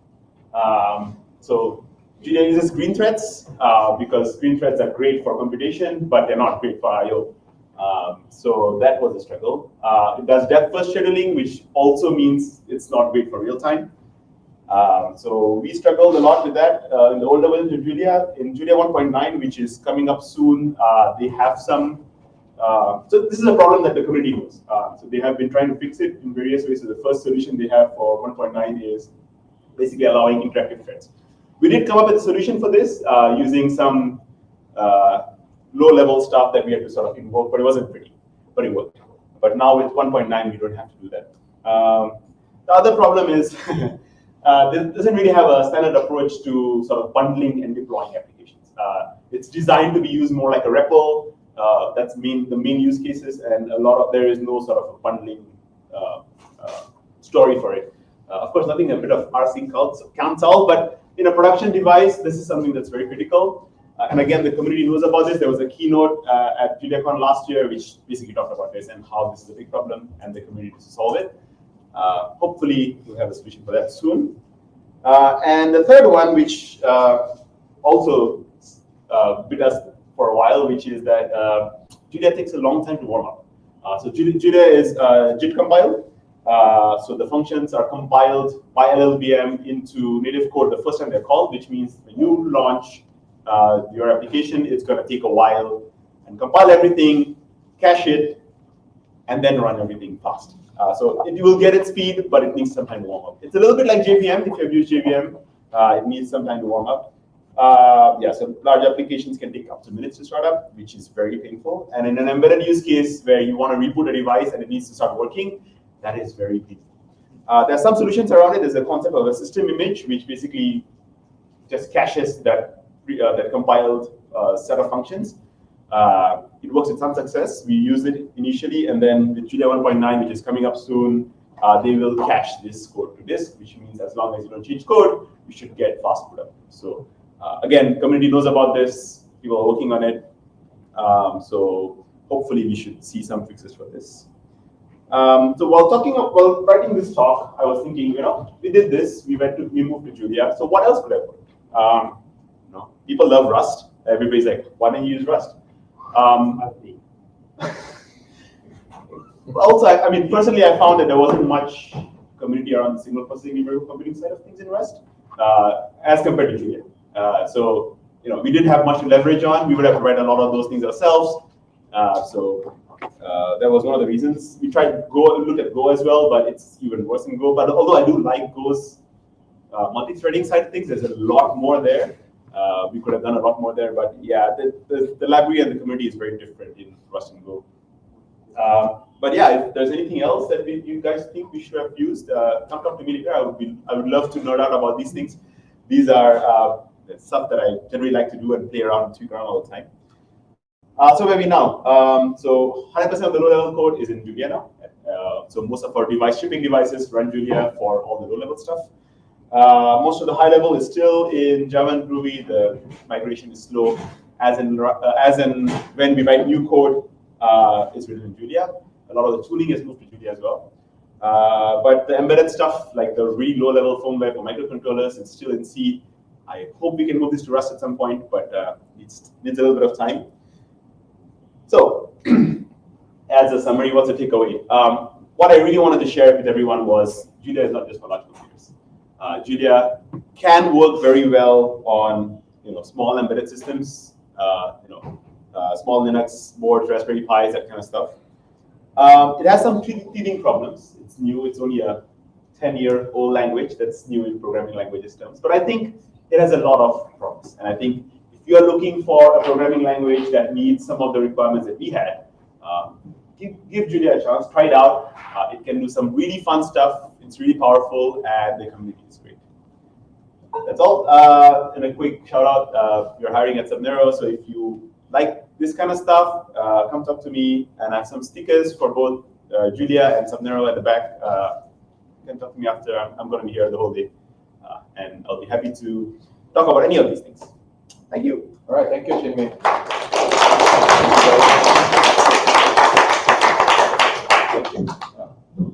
5 minutes on. Questions? Yeah, there you go. First question. Yeah. I'm curious. Did you? I didn't know Julia did domain-specific languages. I didn't know it had the macro capability. Are you guys taking advantage of that? Little bit. Where we did not as much as we wish we can, and I think once some of the high-level stuff goes into it, when we do like user configuration side of things, that's where I think the DSLs will really shine. We do use it internally mostly for niceties. So some of the stuff we did with dealing with the the thread scheduling. So we wrote some macros around it to allow us to sort of create our own low-latency threads, for example. To that point, something I would suggest that you might want to look into is the Erlang beam. It's just really good at dealing with protocol stuff, and it would solve all your concurrency issues. Yes, definitely. I've definitely looked into that. It's something that has come up many, many times. Another question? Yes. On the last about hiring, so how's it been looking for Julia developers in Asia? Yeah, that's right. We've surprisingly had a great success. We found someone locally in Singapore that was a Julia fan, and but yeah, it's hard. It's very hard. But yeah, I would hope that we can start a community. We have been trying to start a Julia meetup in Singapore. So hopefully we can get enough interest and excitement around it, and we can get more Julia developers to be. So you were saying that you were open for jobs, right? Yep. So currently I'm studying in ITE AI applications. I have no real knowledge about Julia, but it would be great to learn Julia while on the job as an intern or something. Well, let's talk afterwards, and we'll happy to look at what we can do. Yeah, and one question for the organizers. Is there a way to watch the FOSSASIA live streams in China? Any platform? It is being streamed in China, if I'm not wrong. Somebody else answered. We'll take it with that. Okay. So anybody else? Any questions? Any more questions? Yeah. Yeah, I'm curious if Julia has a microcontroller target. Sorry, I didn't hear that. I'm curious if Julia has a microcontroller target. You mentioned Rust and Go. Yeah. I know there is a sub-project within Rust to target microcontroller. I don't think there is any, as far as I know, I don't think there is any real work going on there. Most of the times, what I see in the Discords or the chats when people ask about this, people is like, I just go use Rust instead. It's probably a better way to do it rather than solve this in Julia. I think it's kind of answered. Okay. So the likelihood of finding someone who actually learned Julia is really not from NUS or NTU, right? It's not a language which is taught. Well, surprisingly, it was taught in the NUS for a while, apparently. But not for too long, probably like a year or so. Is it like Department of Mathematics? Is it? Yeah. It was in the US, they were R for statistics. Correct. They had a huge, but it was just one person who was teaching it, and I don't think he's there anymore. So. All right, I think that's about it. Thank you very much.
Well, that jokes, no.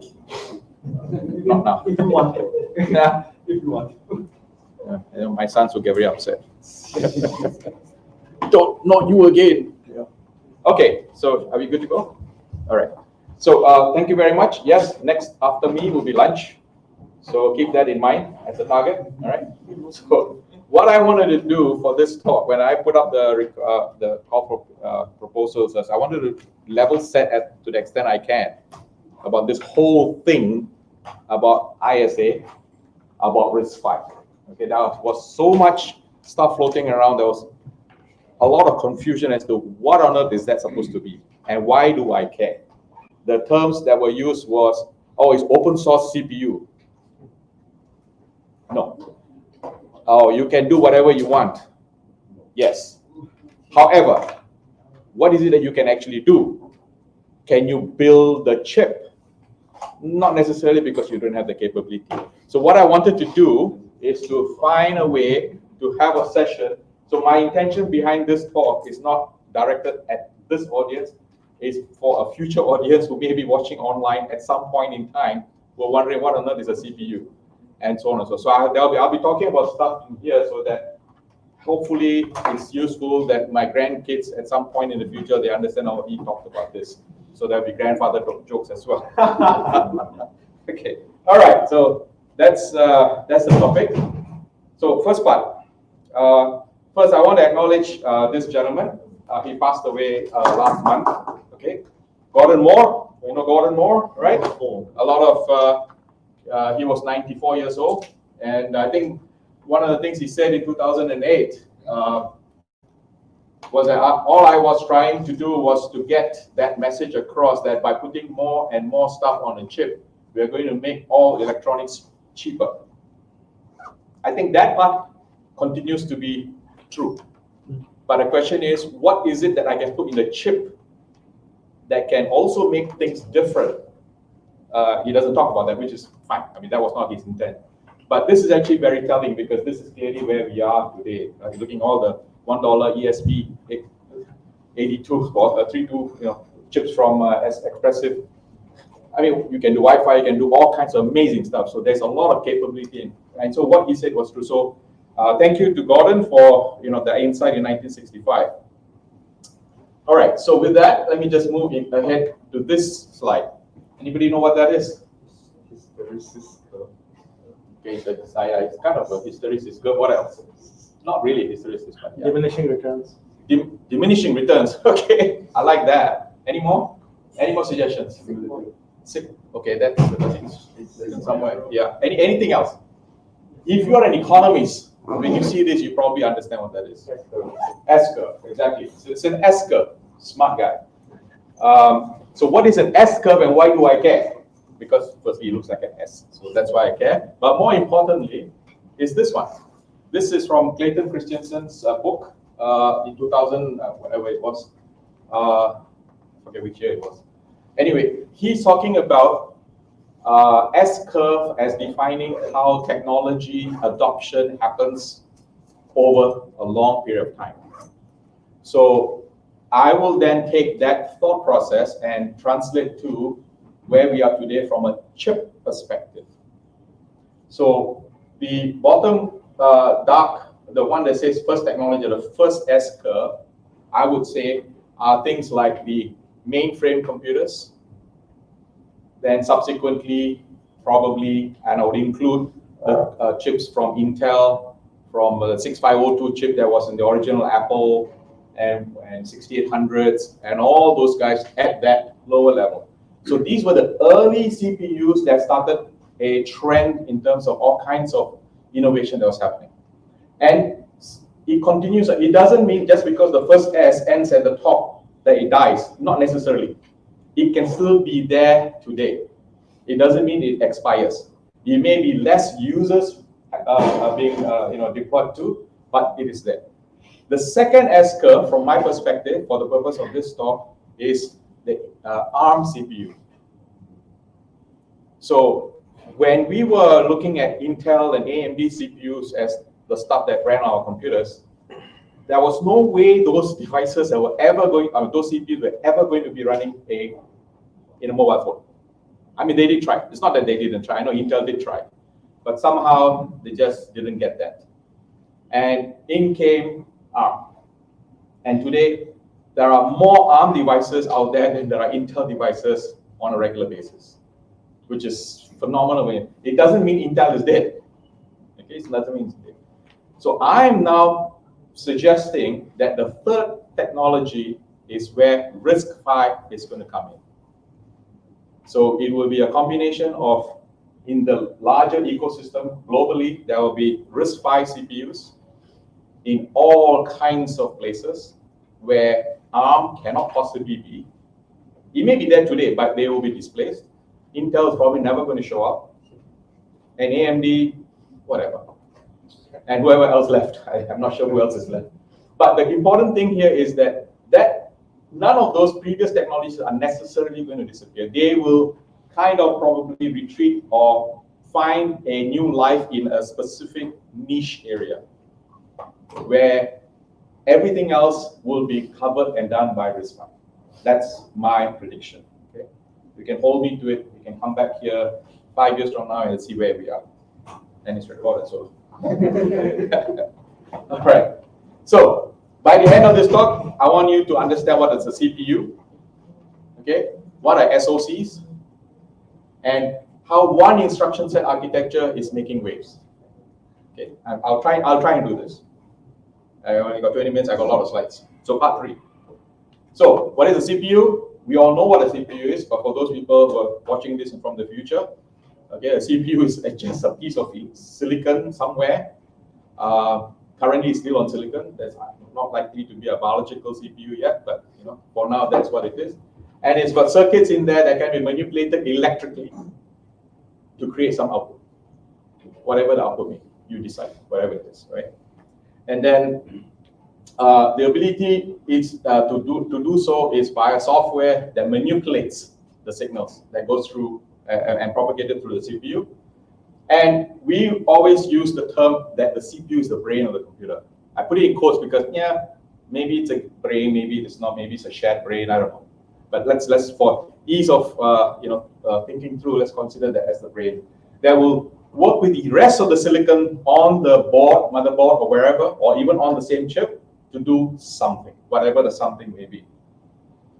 So historically, where have we come from? Okay, the earliest ones. Anybody here have any device at home that has got a vacuum tube? Well, you do. Anybody else?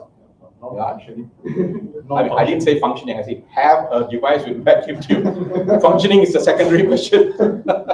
It's a nice piece to be put on the shelf, right? To say yes, that's fine. That's fine. I mean, it's an interesting thing. If nothing else, it generates heat if you turn it on. So it's a good heater in some sense, right? Not that we need heat, but in case think about it. All of those shrunk into a transistor, and then all of that transistors shrunk into a microcontroller. A silicon base on a chip. Okay, so the transition was dramatic, and yet, okay, if you want to think of it differently, these are 3 different curves, 3 different S-curves. They are still around. They're not disappearing, but they have narrowed and regressed into, not regressed, they've picked a space that they work best in. So you find a lot of vacuum tubes in high-end audio stuff, and maybe some radar stuff. I don't know, some other things. So if you go to the military, I think that's where they like these things. So there is a space for that. There's a space for that. So what do we have here? Computers are made of silicon chips. The early days, yeah, multiple. So in the early days of computers, I mean, even today, these devices, if you open it up, you see on a motherboard there'll be one big chip, perhaps, and then a few bunch of other chips to do whatever else that needs to be done. Things like video encoding, storing files, data into a disk. All of these things are still current and valid today. But if you opened up your mobile phone today, how many of those discrete chips are there? Increasingly, you find fewer and fewer and fewer. If you look at a Raspberry Pi, how many does it have? Yeah, very, very few. A lot of it has been integrated. What does integration here mean? It means putting stuff on a system on chip. Okay, so the work that needs to be done to interconnect all of this is now going into the into one chip. So the question I have here is, can all of these discrete components be put into one? The answer obviously is yes. And this is an example of what a typical SoC looks like, a system on chip. So in this particular case, this is from where? From Cypress. Okay, so it has got an ARM CPU here. They are embedding an ARM CPU. They have some op amps here. They have, I don't know what else they have. There's, I saw it's a USB here somewhere. Serial wire debug. CAN bus. CAN bus, yeah, USB 2. Now, all of these things are individual circuits that previously had to be put on a different chip on the motherboard.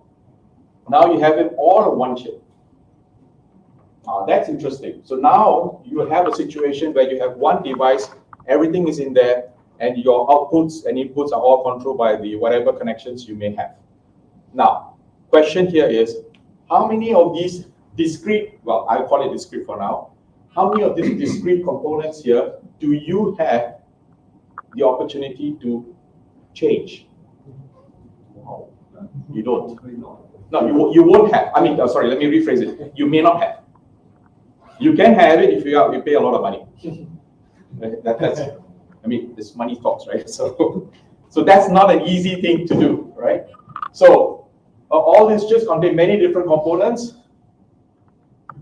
How do you sculpt them to fit what you want to do? One of the things that ARM promises and sometimes actually does deliver reasonably well is lower power consumption compared to the others, right? That's one of their claim to fame. But can we make it better? Can you get to ARM or Intel or AMD and say, can we improve the power consumption? Well, maybe they may be, but it depends on who you are. If you are a state actor, perhaps, I have no idea, but who knows, right? But can I do it myself? Not with those chipsets. It's not ever going to happen. Okay, so like I said there, for example, if you want to trim some of those things that you saw on the SoC, you may, for example, and this one I'm speculating, I have no idea, I don't know the truth behind it, like Apple's M2 chips, right? They use ARM. Now, could they have trimmed some stuff within that? I have no idea. To make it perform better in terms of a power consumption perspective, I have no idea. It's possible if they paid a lot of money. Fine, I don't know, right? So could you do also the same thing with the other components on this? Yeah, maybe, again, it's at a cost. But the challenge here is that you have no control about everything else. You are dependent on whoever it is that has done it for you. So let's then, ask the next question, right? If I can create a SoC, a system on chip, that is compliant with standards, whatever the standards may be, that means it's not a proprietary standard, and I can run a standard operating system for whatever purpose you want to run it for. I want to run it from an IoT point, I want to run a camera, I want to do whatever it is I want to do. If I can have an SoC that does that, and to be able to do exactly what you're targeting it for. For example, you may say, I only want to do integer computation and no floating point because I don't need floating point. Can I do that? Now, in the Intel ARM space, well, just don't use it. Don't use the circuits and the rest of the stuff that is already on chip. But I already paid for it, first.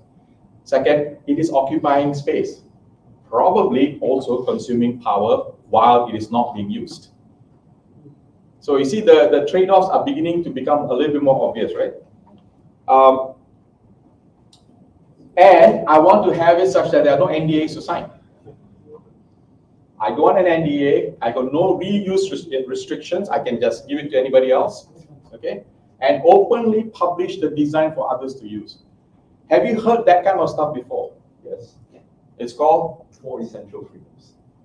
Okay, thank you very much. 4 essential freedoms, perfectly fine. That's the FSF model. But that's how open source has functioned. So in the early years, so I cast my mind 30 years ago, 1992, 1993, when Linux was happening. We were wondering, oh, this will never overtake the proprietary operating systems out there.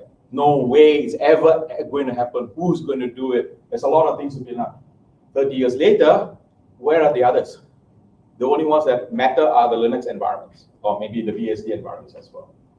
The rest, yeah, they are there. Again, as a niche. It's the S-curve. Just think about the S-curve, all right?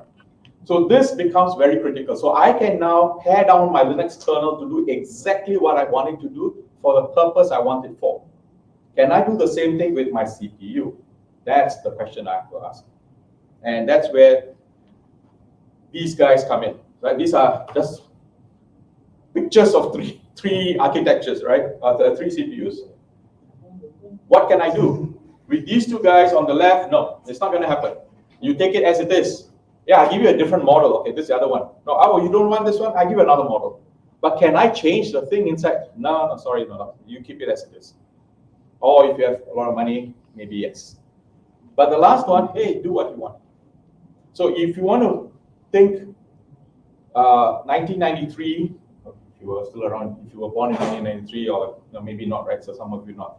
For those of us, the dads, who were around 1993, we recognized that, hey, there was this ability to change, to tweak, to do stuff, okay, to change and do stuff, which was what was happening then, and people said, no, it's not going to happen, it's not going to succeed. And now I see, now, 30 years later, this is beginning to happen in the hardware space, going down into the chip itself. Wow, that's dramatic. So if you want to get in on the next big wave, this is the time. You lost the Intel, you lost the ARM, so now next one. Okay, the next S curve, right?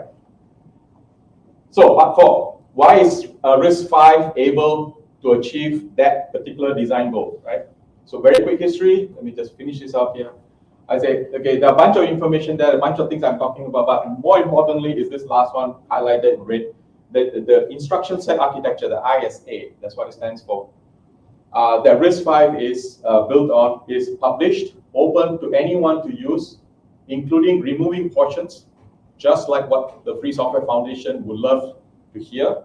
You can take out, add, do whatever, and share it as well, without seeking permission. The only difference between the FSF model of the 4 freedoms and the RISC-V is that the RISC-V ISA is in public domain. It belongs to every one of us. So that rule of the FSF rule doesn't quite apply. It's not on GPL. So you can technically take the stuff, close it up if you want. So if you want to say, hey, Arish, I'd like to create a company since you said this is the next wave, yes. Why don't you start a company that takes this stuff, makes a very, very good, reliable, verified circuit that implements the ISA and make it available, sell it to people. You don't have to publish it. You're not obliged to publish it. You can keep it private. So yes, it is not entirely open source in that perspective, but it starts from an open source because it doesn't have the GPL license for that. It's in public domain. It's good and it's bad. Okay. So I will skip some of these things because what I wanted to show here is the fact that RISC is not new. It has been around for a very long time. It was just not understood in the manner that it's available today. And so we have the people who created it, David Patterson in 1980 with the RISC-1. That was the original one in Berkeley. Subsequent, a few other chipsets, whatever, they did it. And then the challenge they were facing, these guys in Berkeley, was when you want to teach people chip-level stuff, it's just like 1993 to teach you operating systems, where you're going to get the operating system code, Minix. Then Linux came out, right? So that's how you understand how to do the OS. From a chip, how do you do that? So that became an interesting idea to change that dynamic. And so they crafted this thing that eventually was called RISC-V. It is pronounced as 5, not RISC-V. Okay? So very clear, very important to. So therefore, the question obviously people ask, was there RISC-1, 2, 3, 4? Yes, there was. But those names were retrofitted to explain the V, so that they have to say, we did all these 4 other designs before, so we're just labeling it like that, which is fine, right? Just one. Yeah. I think you missed the MIPS thing. Yeah, no, I do have the MIPS there somewhere. Next one. Okay.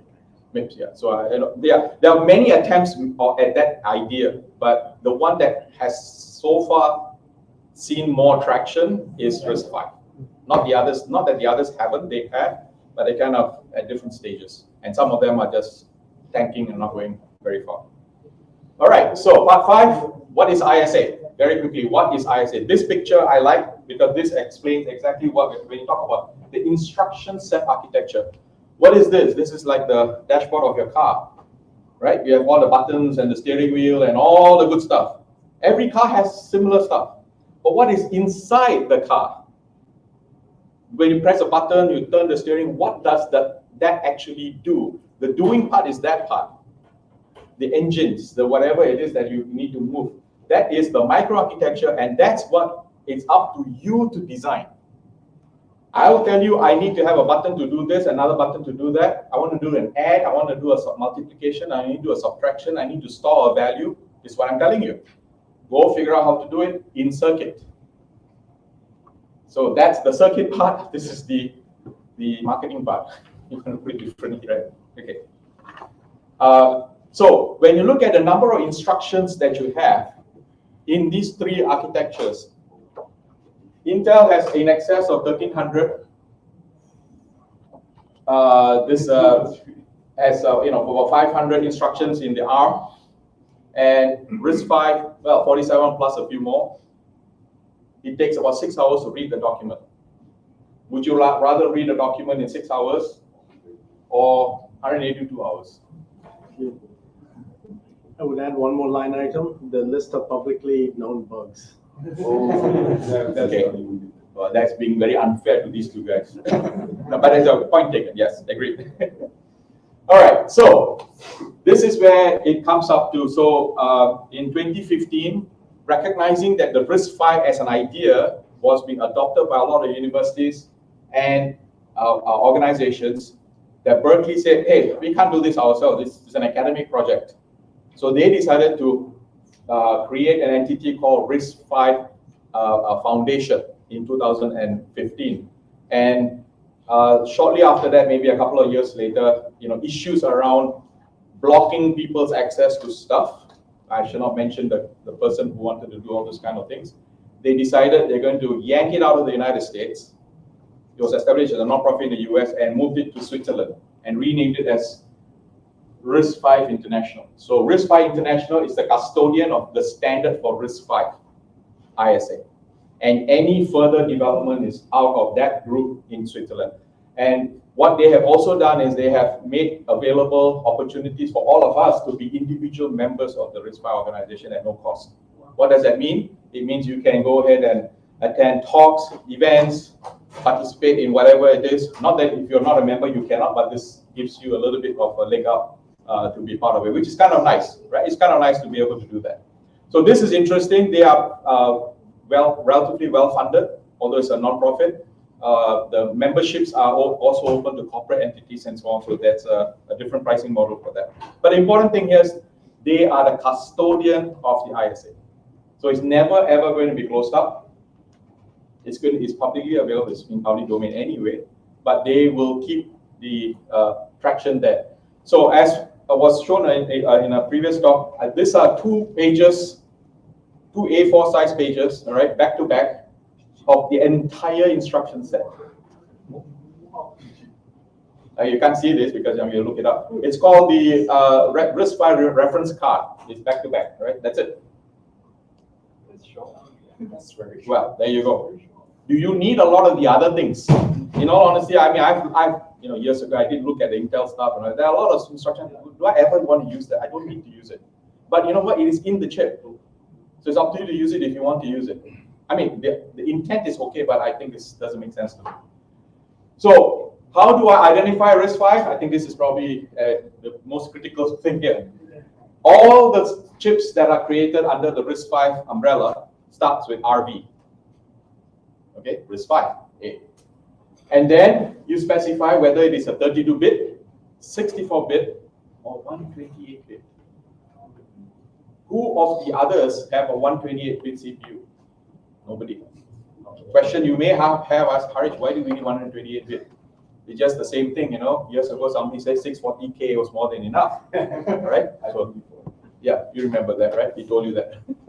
So this is the type of chip, the number of bits. Now, important thing, the alphabet soup after that. Okay, so this tells you what is it that I have and I want to use. So if you go down this part here, M means you have an integer multiplication. A is for atomic instructions. F is for single point, single precision floating point, and so on. So all these letters. So if you wanted to run a laptop like this with a CPU that can run Linux on it, I need to have a bunch of things. I need to be able to do floating point. I need to do a few things. So what happens here is that a few of these letters are combined together, and there's a specific model called the R, which is translated from here. The RISC-V 64-bit integer. M is what again? F is integer multiplication. A is for atomic action. F is floating point, and D is for double precision. Okay, double precision, single precision. So I want to have all of this in order to run an operating system. So instead of having this alphabet soup here, they've added just the letter G. So when you are looking to buy a laptop that has got RISC-V on it, that's all you need to look for. Look for the RV64G or RV, when it happens, 128G. That's all you need. Now, anything else? Why would I want to add the other stuff? Specific use cases. Then I just have to add those additional stuff, and that's it. And a lot of this can be compiler defined. So you don't need to pull in everything. So the chip may not even have the capability, but that's okay. All right? So part 6, show me the code. Now there are some simulators online. If you want to have a look, this is one of them, which is actually pretty cool. I won't show it now. There's another one at in Cornell that actually does the instructions, and you can see all the instruction sets, how the thing is working, and so on. And the future, I think I want to go to this last one. I want to just close here, right? So I think the biggest problem we have, the challenge is fabs. We don't have a way to create the chip itself. And I think somebody was showing somebody's homebrew chip, a fab system. It's not easy for us to do it.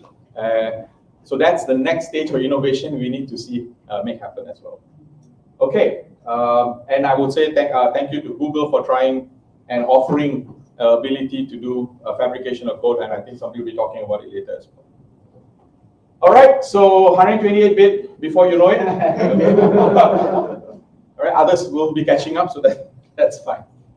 And that's it. So that's my questions.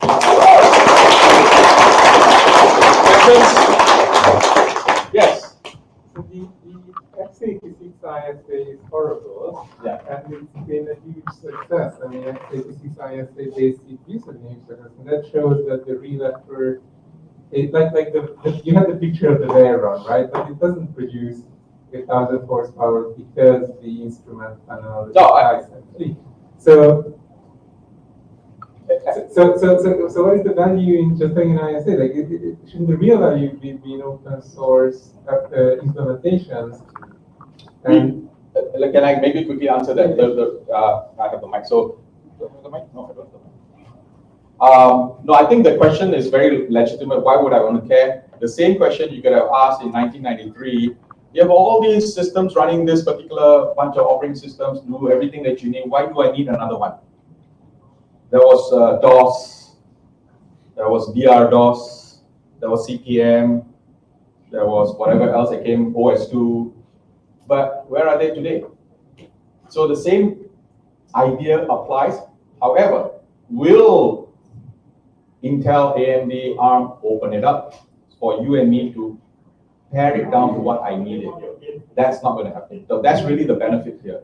So it's an argument to be made both ways. I understand your point, but the question at the end of the day is, would you want to experiment with this and create something more interesting? Because you can, as opposed to the other one, you cannot. But my point is that it's a gargantuan work to go to an actual implementation. Just because you have an ISA doesn't. But when you have all the tools, as you heard earlier, all the open source tools to do the entire implementation chain all the way down to sending it to the fab, we have all the tools already. Verification, making sure that you can reuse the circuits that you have designed. I don't like the phrase but in this industry, in the semiconductor, they call them IP. So I have to license the IP from you, which is really a library to do something. So I prefer to call it libraries, right? So the libraries that I want to use, I need to license it from you, and so on and so forth. So that's that. So I think I run out of time, right? Okay. Are we okay? Are we done? 12:30 here. 12:30 already. All right. So with that, I think we have to wrap it up. So thank you very much. I have to moderate myself now. Thank you very much. So come back after lunch.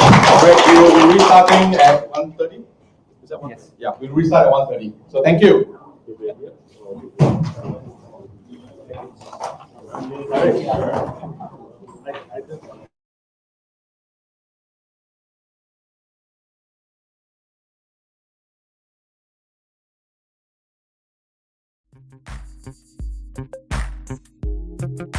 you.